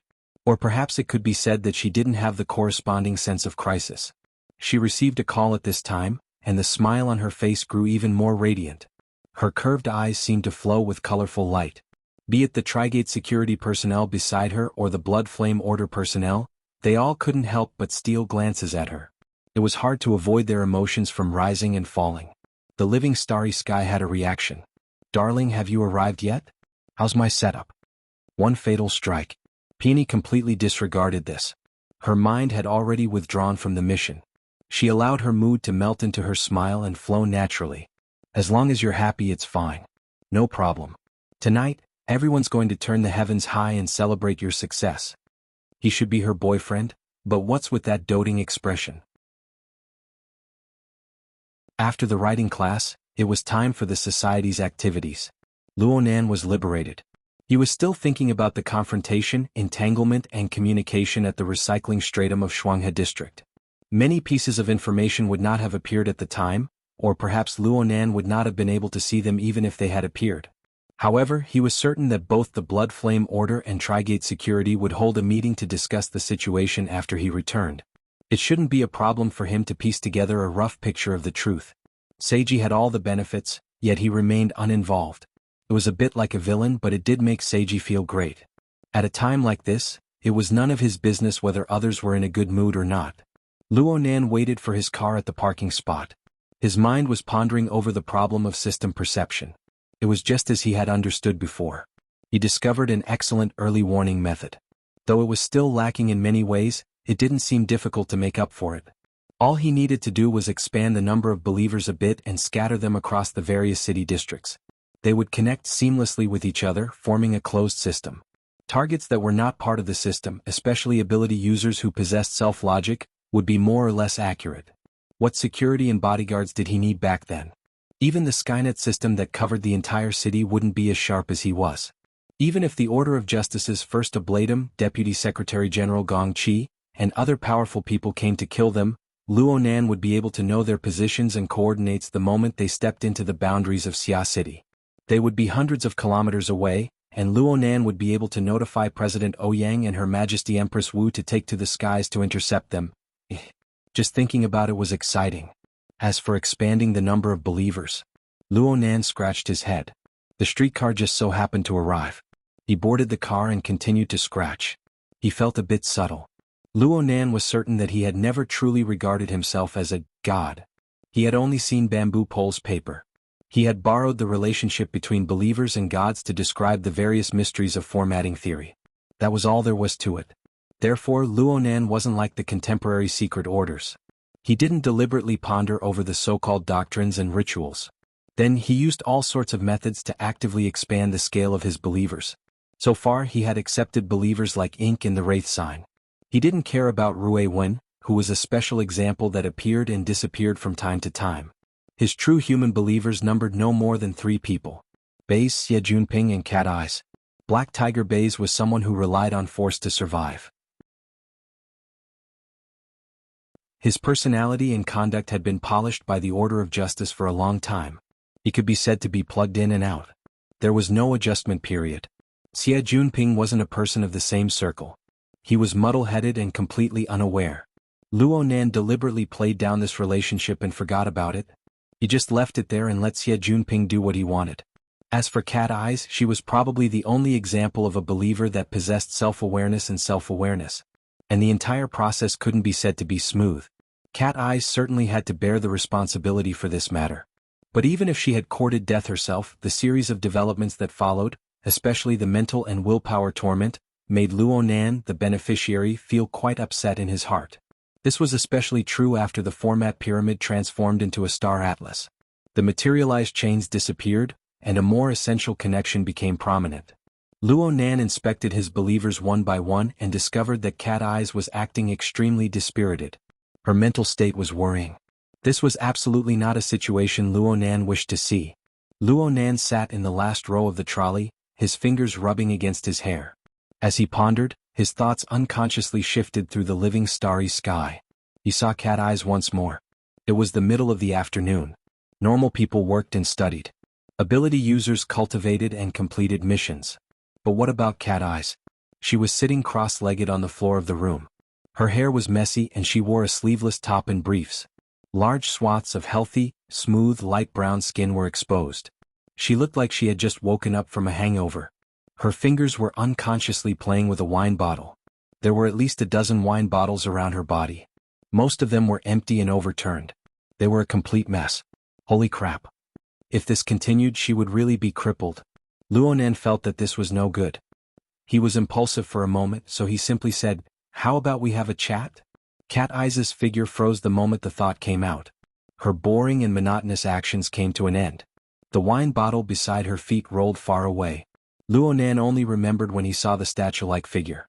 He had not used the Hexier's channel at all. Instead, he had used his thoughts to directly enter. It was needless to say that this sort of method was one of the greatest taboos between ability users, especially mental ability users. From Cat Eyes' perspective, this was undoubtedly another stab in her bloody wound. Luo Nan was embarrassed.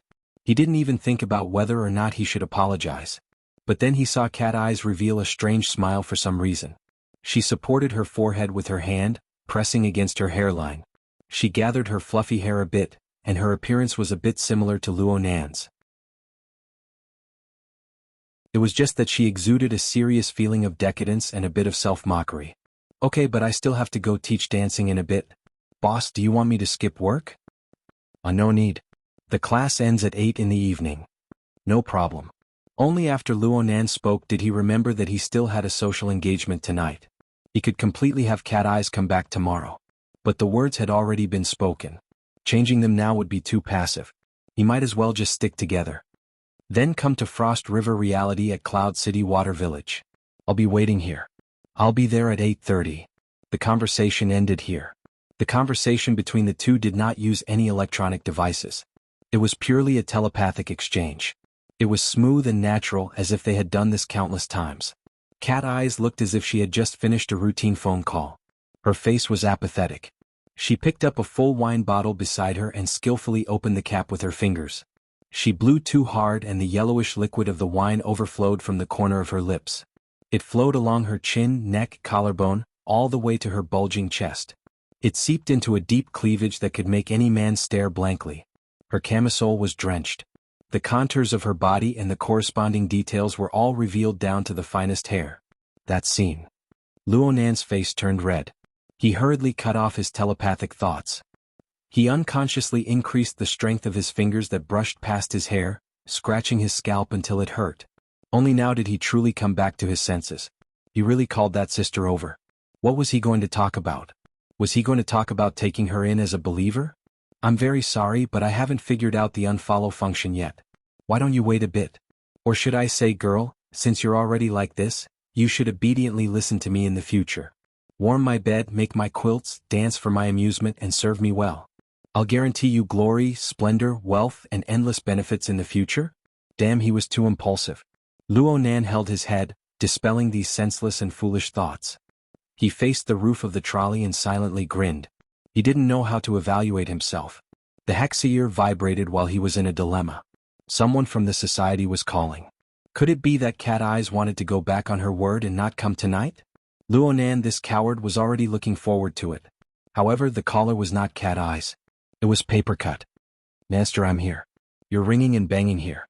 You haven't finished fiddling with it yet? Huh. Brother Papercut, where are you? I'll be right there. Only now did Luonan remember that he had already made an appointment yesterday. What was it? Luonan only remembered that it was a combat machine used by the control class. It was because he had asked Papercut for his so-called big move. He had been misunderstood as needing defensive measures, and Papercut had taken the initiative to deliver it to him. Frankly speaking, Luonan wasn't too interested in combat machines in the past.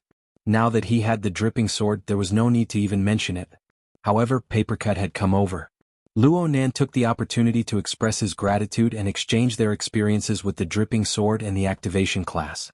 Luonan and Papercut chatted for a bit before another call came in. This time it was Shuele. Master, you're done with class. I'll be at gear soon. I'm going to stretch my muscles a bit first.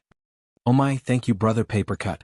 Luonan heard that Shuele wanted to rely on Sansho training, so he secretly cried out for Papercut's blessing. He hurriedly cut off Shuele's words. Brother Papercut just arrived. He brought a combat machine. I heard it's quite interesting. Let's go take a look together and test out its power. Shuele was a bit stunned by Luonan's words. Brother Papercut is teaching you a new lesson? He had taken Luonan's words seriously. Luonan gave a chuckle and vaguely brushed it off. To put it bluntly, he was really not interested in close combat. On one hand, he felt that he probably wasn't cut out for it. On the other hand, he was far too busy with his homework right now. From the inside to the outside, from the fleshly body to the soul, from the self to the believers, from gear to the clouds. He wished he could split a minute in half. He really didn't have the energy to open another lesson. He could only let Shuele down for the time being. Luonan arrived before Shuele. When he arrived at gear, he saw Papercut strolling around the front hall with his hands behind his back, watching how the construction workers operated. He looked like a supervisor at first glance, but that chubby face of his didn't seem dignified at all. Brother Papercut. Luonan greeted him and went forward. Let's go to the bar counter in the passageway at the bottom of the lake. The work on the surface isn't done yet, so it's a bit messy. It should be a lot quieter underground. It's fine. Let's go back and try it out. It's better to be a bit more spacious. Papercut waved his hand. He deliberately revealed his left wrist to attract Luonan's gaze. Luonan saw a black wrist guard wrapped around Papercut's white and plump wrist. It was quite eye-catching. Papercut even intentionally stretched it a few times. It seemed that the material was more flexible and tough, but Luonan couldn't see anything else. This is? The flywheel arm? Oh, this is. Luonan finally remembered. The combat machine that Papercut said he was going to bring yesterday was called this. It sounded like a metal prosthetic at first glance, but Luonan never expected it to be like a wrist guard. It could be bent and bent as it pleased. Flexible metal material? The metal composition isn't high. After all, the vast majority of metal materials aren't suitable for soul strength interference and control. The ratio needs to be very particular. Papercut took off the flywheel arm and handed it to Luo Nan. Try it and you'll know. This thing is quite light and portable. Oh, I've sent over the instruction manual. There's even an instruction manual? Of course, there's an after-sales service as well. Papercut chuckled as he helped Luo Nan put it on. He taught Luo Nan the basics of how to use it. Luo Nan put this thing on and felt that it was different from a normal sports wrist guard. Aside from the material, it was a bit thicker. The feeling of fixing the wrist was quite obvious. Luckily, it used memory material. Luo Nan just needed to bend his wrist a few times to be able to wear it comfortably. Whether it was comfortable or not was not a key indicator for a combat machine. Even Papercut said, "It's light and portable. It's easy to use. You don't even need to be taught. You can learn it with a glance. As for speed, lethality and so on, they're all average. It's quite interesting to treat it as a toy. I just want you to experience the technique of the control class and see if you're interested in delving deeper into it. Do you understand the instruction manual?" Luo Nan didn't say anything. He turned his wrist and looked at the structure of the flywheel arm when it was bent. He combined it with the instruction manual and observed it carefully.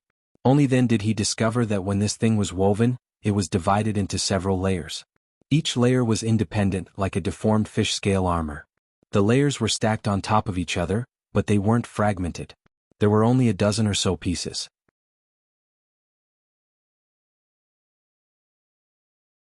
Chapter 391. Luo Nan nodded after looking inside and outside. He followed the instruction manual and pointed toward the jungle in front of Gear. Papercut hurried to stop him, indicating to Luo Nan to pay attention to the construction workers inside and outside Gear. "Let's keep a low profile. Let's walk a bit deeper." Luo Nan hooked his lips into a cold smile. "It's fine. They're experienced and knowledgeable." Papercut knew what Luo Nan meant, but he couldn't say anything.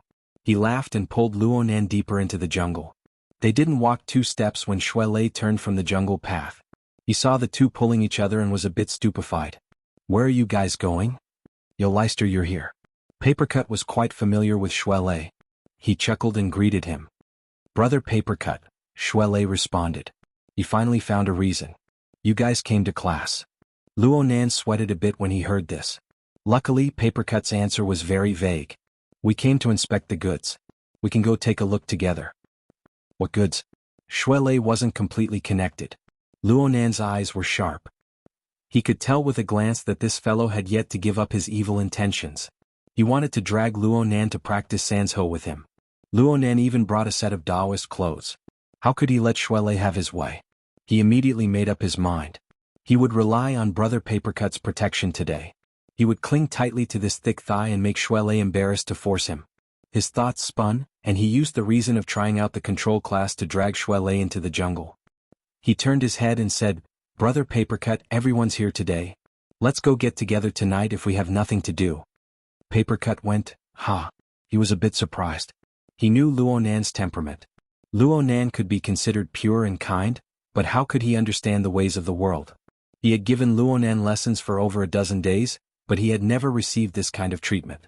Generally, fatties were more self-aware. Papercut asked, "Why did you suddenly think of this? You didn't invite me specifically, right?" "Well..." Luo Nan knew that the invitation came too abruptly. He didn't dare give Papercut too much time to think. He chuckled and gave himself more reasons and bargaining chips. Go. We're just playing together. I invited Leister." "Yeah, and Cat Eyes." "Ha." Papercut constantly changed his tone and words today. Otherwise, he wouldn't be able to express his muddled thoughts. He couldn't help but ask, "Who are you talking about?" "Cat Eyes?" "Cat Eyes."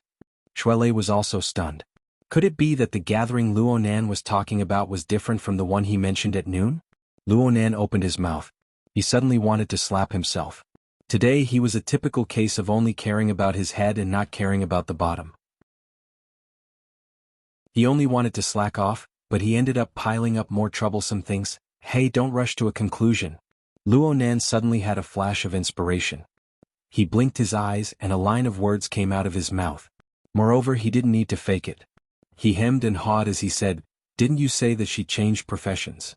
Papercut thought that he understood when he saw Luo Nan's slightly embarrassed expression. He nodded at Luo Nan and laughed involuntarily. Don't think that Cat Eyes gave up on all-encompassing sensing because of you? Who told you that? This. Luo Nan averted his gaze. It's me. Shui Lei raised half of his arm and obediently admitted it. The source of his information was the gossip circulating on the psychic wave network. It had a deductive nature to it, so it was hard not to feel a bit awkward right now. Papercut looked at these two 16 or 17-year-old kids. He felt that the matter of education was a long way off. He felt a great sense of responsibility for a moment, and he earnestly and patiently explained, it's not called changing professions. It's just focusing on choosing a more suitable path of development. In the past, people looked forward to Cat Eye's long-range sensing the most, okay? You don't need to feel embarrassed about this, but don't spread it. After all, this rumor is meant to trample on people. If things go wrong, both sides will be ruined. Luo Nan and Shui Lei obediently lowered their heads and received the lecture. Papercut thought about the meeting at night and didn't know whether to laugh or cry. Cat Eyes actually agreed? She doesn't feel embarrassed. Indeed, she wasn't embarrassed. She was dispirited. Luo Nan felt more and more that inviting Papercut to oversee things was a good choice. At the very least, there would be a buffer. They could get through the most awkward period of the early stages. As for how to communicate in depth and eliminate misunderstandings, Luo Nan could only act according to the circumstances. Since Cat Eyes had said this much, Papercut found it hard to refuse. He was worried that these two youngsters weren't good at the art of communication. They might do bad things out of good intentions, and they might really shed all pretenses of cordiality with Cat Eyes. Cat Eyes was quite famous in the society for her eccentric temperament. Since he had decided to participate, Papercut didn't waste his breath. He saved his strength for tonight. He sighed and brought back the main topic. Come. Let's first operate the flywheel arm. Though Luo Nan didn't have much interest in this type of combat machine, he still chose this one when he had to choose between sparring with it and Sansho. He immediately roused his spirits and prepared to mobilize his interference power according to the instructions on the manual. Papercut wanted to teach him how to aim first. The safety factor of this toy is quite high. You won't easily injure yourself, and there are no problems with various postures. But you need to know that this isn't an energy wave. It's too stupid to point your palm forward. It includes finger jabbing and arm stretching. All of these are useless moves. Luo Nan was a bit at a loss from Papercut's words. Then what kind of posture should I use? There's a lot.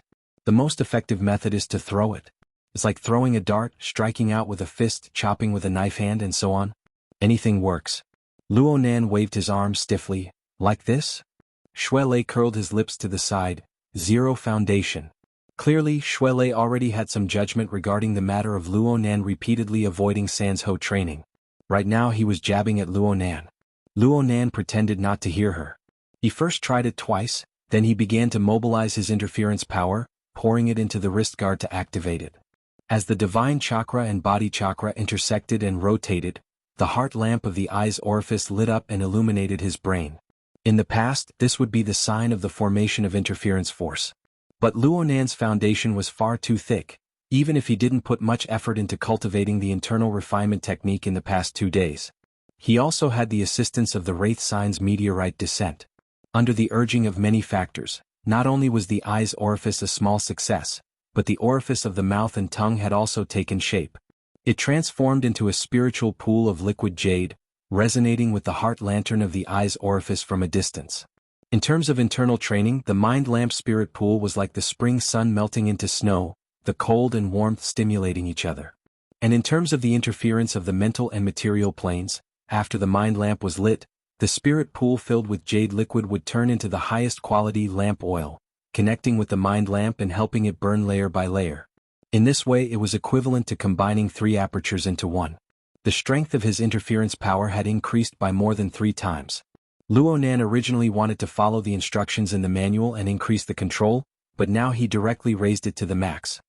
His arm trembled slightly, and then a long hissing sound rang out. A circular sheet ejected from the middle of the wrist guard. It first spun in midair before suddenly accelerating. It advanced in a straight line through the air with a thud, cutting into the trunk of the large tree in front of him. The entire sheet sank in. Luo Nan noticed that the entire process didn't seem like he was shooting a dart. It was more like he was shooting a missile. The flywheel arm acted as a launching tube. All it did was fling the sheet out. The driving force was what drove the sheet to kill the target. Otherwise, with the sharpness, speed, and trajectory of the sheet, Luo Nan's palm would have been the first to be pierced. The safety settings were very successful, but the power was only average. At the very least, it was a level lower than normal firearms. Of course, it was fatal to normal people, but Luo Nan needed to consider it carefully against ability users. As Luo Nan was thinking, Papercut laughed from the side. This is an emergency shrapnel. It's used to scare people when you meet the enemy in a hurry. You used up all your strength just now, right? Luo Nan still needed to adapt to the changes in interference power after combining 3 orifices into one. He just laughed and tacitly agreed. Papercut continued to teach Luo Nan the trick. Did you notice that the emergency shrapnel just now was shot from the middle layer of many layers of armor? Every single one of them is like this. There is no way that the upper layer will be the first to fire. This is all for the sake of drawing support from the reaction force between them. The friction is sufficient to ignite fire. Feel it? Don't you think this makes sense? Luo Nan still didn't open his mouth. His mind sunk into the inner layer of the flywheel arm. He used his interference power once more to feel an irregular sheet in the middle. It trembled and hummed within the interlayer. It rotated at low speeds under the pressure of the same type of armor. It shifted slightly, constantly accumulating power. Excellent. You're drawing a bow without firing it. Layer upon layer of reinforcement. Nanster, you really do have talent in the control class. Papercut sighed unconsciously as he sighed in admiration. Did he have to watch the rising star of the activation class change professions? Luo Nan followed Papercut's explanation and controlled the increasingly active sheet within the wrist guard. The temperature of the inner layer of the wrist guard was rising, but there was no obvious change in the outer layer's temperature. The shielding effect was top-notch. Shuelei, who was next to Luo Nan, had keen senses. He sensed a few subtleties and came over with some curiosity. He even reached out to touch it, but Papercut slapped his hand away. What if I can't control it and it explodes? Luo Nan rolled his eyes. I think I can still hold on. Then continue. This toy will certainly become more powerful the longer it accumulates power. This was actually true. Luo Nan could feel that the sheet relied on its overall structure to accumulate power physically. It also relied on special materials to endlessly absorb interference power. Clearly, there was something unique about the single structure. The technical content of the flywheel arm was much higher than it appeared on the surface. Papercut spoke faster, introducing the firing mode to Luo Nan. If you want to attack, the flywheel arm itself has a built-in chip. It can be connected to intelligent equipment to preset a flight path, select a special-shaped sheet and calculate obstacles, air resistance, and so on. It's very good for sniping in complex environments. Plus, we all have the Hexier. It saves quite a bit of effort. Luo Nan followed Papercut's instructions and made a wireless connection. Sure enough, an exquisite interface popped up on his retina. It displayed the real-time changing data according to the scene before him. Through the Hexier, all operations could be realized with telepathic control. Luo Nan randomly chose a target, and the interface used dotted lines to indicate the available routes. At the same time, it indicated the percentage of power needed for the best effect. Was this like playing a video game? Luo Nan didn't have a good or bad impression of this sort of idiotic operation. He was a rookie. The more complete the auxiliary functions, the more advantageous it would be for him. However, a true expert probably wouldn't like this sort of program setup. Papercut added before Luo Nan could finish his thoughts. Also, if you feel that you're awesome, you can choose mental control. This is a test of a person's continuous operation. Awesome people can even have 12 sharp blades fly around their body in unison. It's like controlling 12 flying swords. They can fight in close combat or attack from a distance. They can scare people to death even if they can't kill them. This is the proper way to use it. Luo Nan slightly swayed his arm. Since the flywheel arm was used by the control class, he should place more emphasis on microcontrol. Papercut spread his hands. You can say that, but the actual situation is different. You see, in order to guarantee the structural function, every combination of thin slices has a different shape. Their flight trajectories are different as well. There are also all sorts of splicing combinations. A normal person wouldn't be able to hold on if they didn't use smart equipment to calculate. Maybe architects and extraordinaries can do it, but who would count on them when it comes to that? That's true. Luo Nan raised his hand and fired according to smart mode. The irregular slices were dim but sharp. They instantly broke through the forest barrier of foliage, slicing off the thick branches that served as targets. They charged into the air before turning back. They buzzed as they spun in the air like a miniature chainsaw. Branches and leaves were shattered everywhere they went. The momentum was quite astonishing. Luonan fired a boomerang. The irregular slices circled back, their speed decreasing layer by layer. They fell to Luonan's wrist like a tired bird returning to its nest.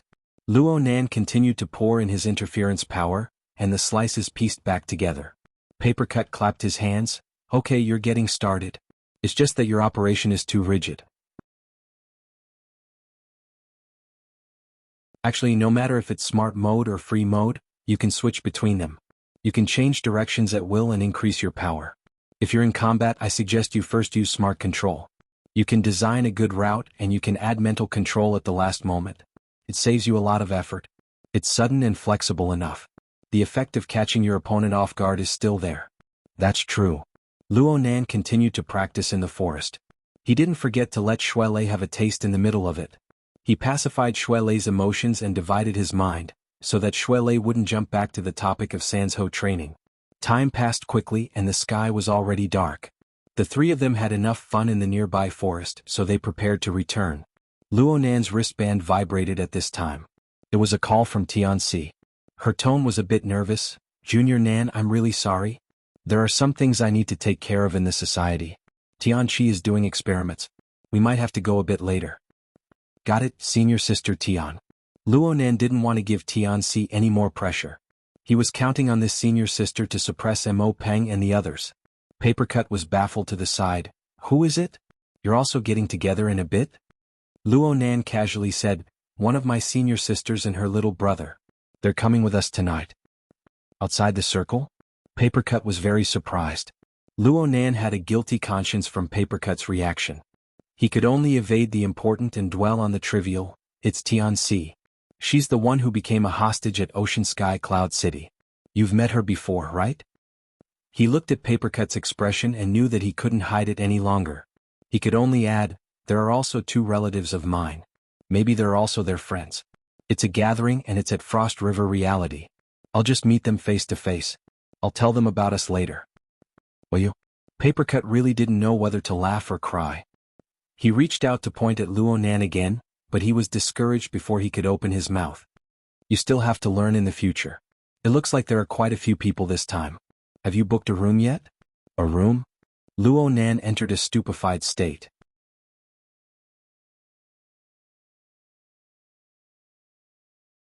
Chapter 392. You're inviting a lot of people. You have to go in and out together. Of course you need a room.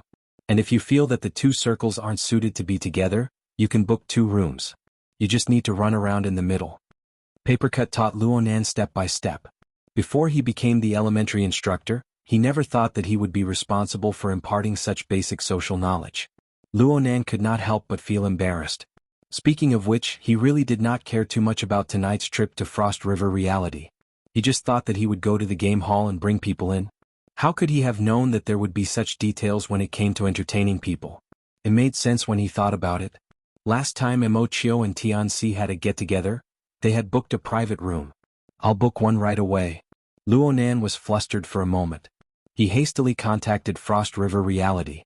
He was lucky. Originally, he would not have had the slightest chance with the explosive business there. However, someone just happened to cancel their subscription. He was also a person who had personally experienced the events of Frost River Reality. He actually had a bit of compensatory privileges, allowing him to snatch a medium-sized room. However, it was impossible to realize his idea of booking 2 rooms. So be it. Fat people don't look old. With my looks, it should be enough for me to pretend to be young. Papercut consoled himself with a few words before sighing. Let's go. We're going to wait now. I'll teach you another trick. Since you're the one treating, arriving earlier than the guests is the most basic courtesy. The brand new flagship store of Frost River Reality maintained its high-end image. The venue was set up in Aurora Cloud City. This was the 6th stage of the 6 circular staircase buildings of Cloud City Water Village. It was also the tallest building aside from the main building. Monday was not the busiest time of the day. Luonan and his group did not arrive too late. At the very least, they arrived before the evening rush hour created by the office workers. However, Frost River Reality, which had just opened for business, still attracted a large number of players. The tide of students from the surrounding large living areas became the main consumers of this time. The theme of this week's event at Frost River Reality's flagship store was the Wasteland. With the support of reality technology that could pass for reality, the surging stream of people walked from the resplendent modern metropolis into the declining small town. Unexpectedly, there was no sense of incongruity. Frost River Reality, which was decorated with reality technology, was like a starving beast. It swallowed the stream of people in large mouthfuls, seemingly never spitting them out. This business is really explosive. Crag clicked his tongue in wonder. Luonan and the others had yet to enter. They sat at the Frozen Star ice cream shop that was standard in every Frost River reality. They ordered 3 drinks and waited for Mo Peng and Mo Han, and the others to come over. The frozen planet also coordinated with the wasteland theme of Frost River reality by covering the entirety of reality. All of the dining cups were replaced with worn-out wooden and iron products. The tables, chairs, and counters were also changed accordingly. Sitting here, if one didn't care about their clothing, would be like entering a vagrant tavern in the wilderness.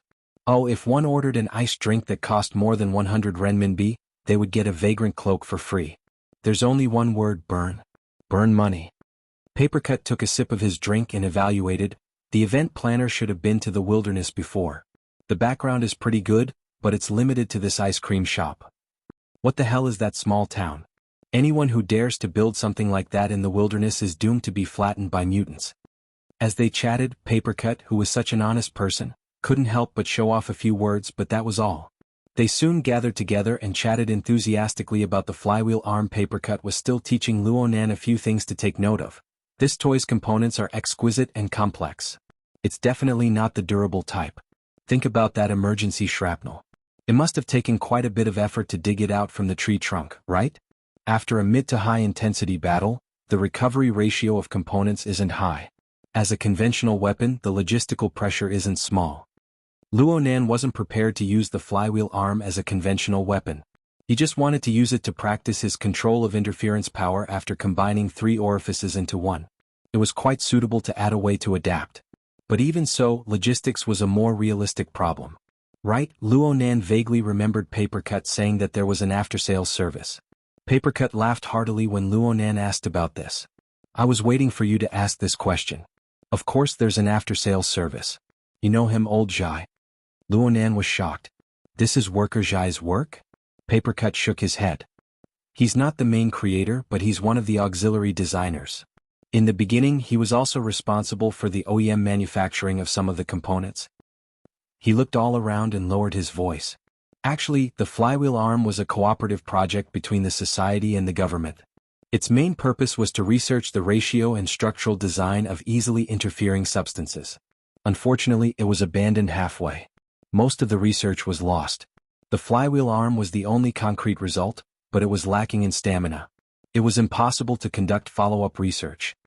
You guys know that old Zhai has always been very passionate about these things. Plus, this was the first time he was deeply involved in the research of the society. He couldn't bear to part with it. He took advantage of the fact that the project was off the drawing board to buy the property rights to this toy and change it to handmade. Unfortunately, he wasn't able to make it. Right now, he's only maintaining the after-sales service. He still has to spend quite a bit of money on it. Luonan shook his head. It's too hard for worker Zhai to do it by himself. Papercut shrugged. So I'm doing some sort of sales promotion for him. The product is free, but the after-sales service isn't good. That's for sure, Luonan answered without hesitation. Papercut sighed ruefully. Old Zhai is certainly at the expert level when it comes to mechanical design, but his ability talent is mediocre. He doesn't have the support of hard strength. It's hard to be optimistic about him forging a successful ability user weapon. His mood has dropped over the past 2 years. But I don't know what happened when you went last time, but you stimulated him a bit. He's been very excited these past few days. Being excited was good. Luonan didn't forget that the dynamo core he took from Gym Master Xiao was still in worker Zhai's hands. It was undergoing in-depth research. It would be best if there was progress. Xuelei had some understanding of worker Zhai, but it wasn't as deep as Luonan's. Xuelei had an impression of worker Zhai, so he asked Luonan in a low voice, "Is worker Zhai lacking in soul strength?" Luonan laughed when he heard this. This was typical layman's words. I'm evaluating your strength. I'll say how many kilograms of your fist force is. So, how much strength do you have? Do you recognize that? Lei immediately understood. I understand. Soul strength must be measured from all aspects. The society had the 4 dimensions measurement. It included the 4 basic measurement standards of depth, intensity, sensitivity, and affinity. However, it was far from accurate quantification. Therefore, it was hard for Luonan to say what the key factor restricting worker Zhai's growth and strength was. After all, soul strength was far too subtle and complex.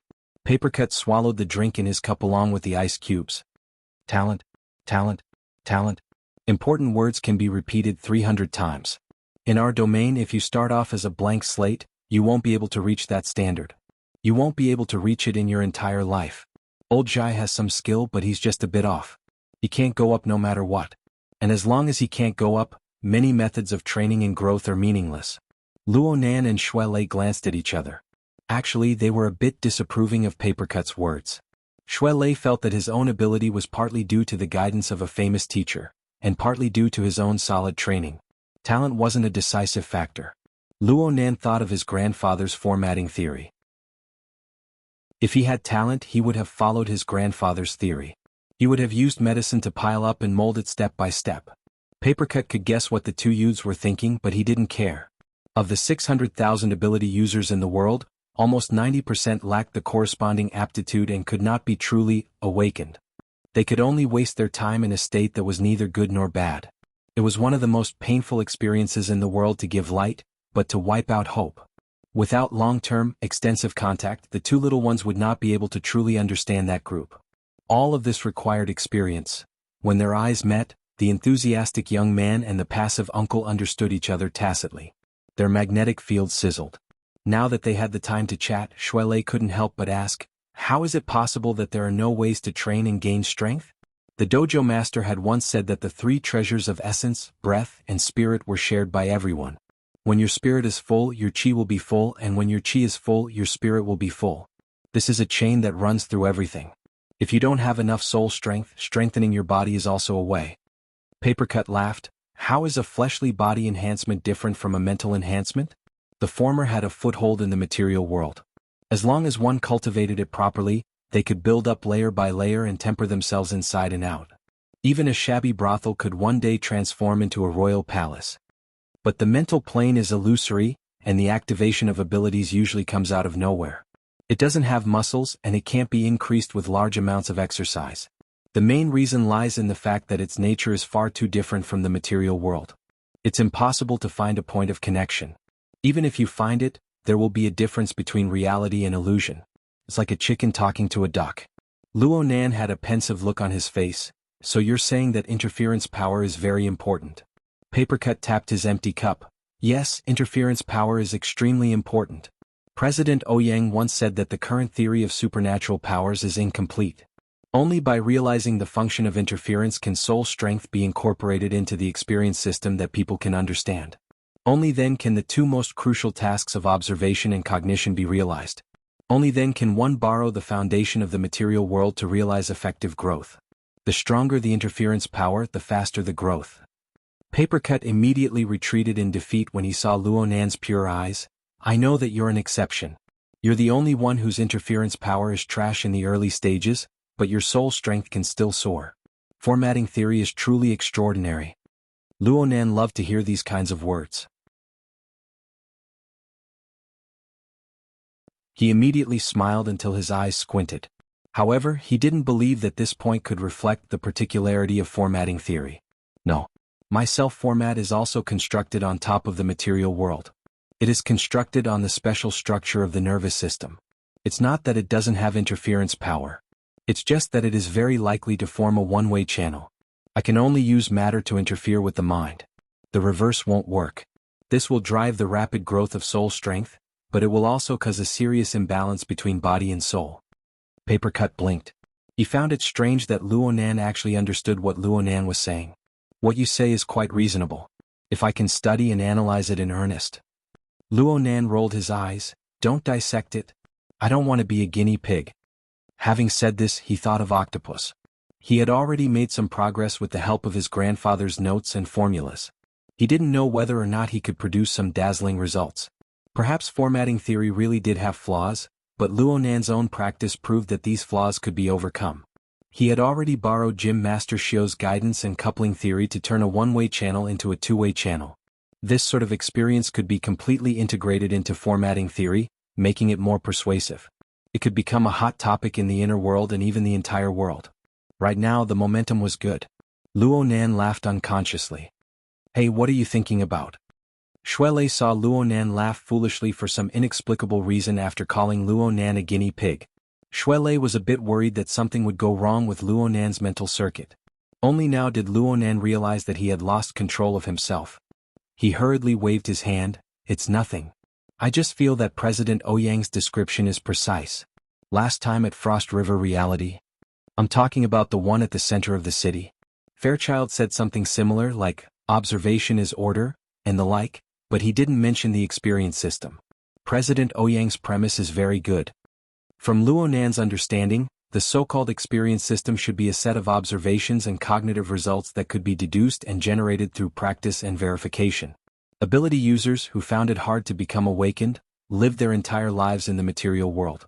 Though they possessed a bit of talent for supernatural powers, it was insufficient to correspond with their daily life experiences. Instead, it was easy for them to get lost in the illusory mental plane. They were unable to distinguish between what was extraordinary and what was fabricated. Only by realizing interference and entering the realm of normal human experience could one's soul strength become a real existence. Only then would one be able to abandon the obstacles of one's chaotic consciousness and transform the potential one possessed bit by bit into supernatural powers. Therefore, how important was it to have a stable and long-lasting interference mode? A flash of inspiration flashed through Luo Nan's mind, and an idea suddenly popped out. After a bit of deduction, he felt that it was a bit complicated, so he simply did it. With a thought, a precise structure was engraved at the interface between the mental plane and the material plane. The condensation ring. The ice cream shop was full of water vapor. In the blink of an eye, beads of water condensed out of thin air and floated above the table between the three people. Whether it was Shuelei or Papercut, they were both very keen characters. They immediately sensed it and their gazes locked onto it. Papercut was particularly shocked. "The dripping sword? My goodness, you're this familiar with it?" Luo Nan waved his hand. "Let's not talk about the dripping sword for now. Let's just talk about the condensation ring. Actually, I feel that this might be more suitable for Worker Zhai. Making this thing doesn't require too much interference power, and Worker Zhai also has an amplification device. Even if he loses some precision, Worker Zhai should be able to make up for it with his level. Once he succeeds, he will have a fulcrum that will be constantly." Luo Nan spoke in a single breath according to his own train of thought. Then he saw Papercut's blank expression that said, "Here you go again." Clearly, Luo Nan's previous words were wasted. Luo Nan also felt that he didn't speak clearly, so he prepared to add, "What I mean is, Nestor, where are you?" "We're here." Mo Peng's communication cut in perfectly. Before Luo Nan's voice could fall, he saw Mo Peng take the lead at the entrance of the ice cream shop, leading a majestic group inside. Luo Nan instinctively counted 1, 2, 3, 7, 8, 9. 9 people. The ice cream shop was densely packed with people, and it had undergone materialization. It was built to look like a dark and gloomy tavern. With so many people entering in one breath, the space suddenly became oppressive. You're tuning in to the Han Li's Wuxia Chronicles YouTube channel. We're so grateful for your support, and don't forget to subscribe to join us on this incredible journey through captivating stories. Your generosity through donations truly makes a world of difference, as it's the primary source of revenue that allows me to expand and enhance this channel for you. Thank you from the bottom of my heart for being a part of this adventure.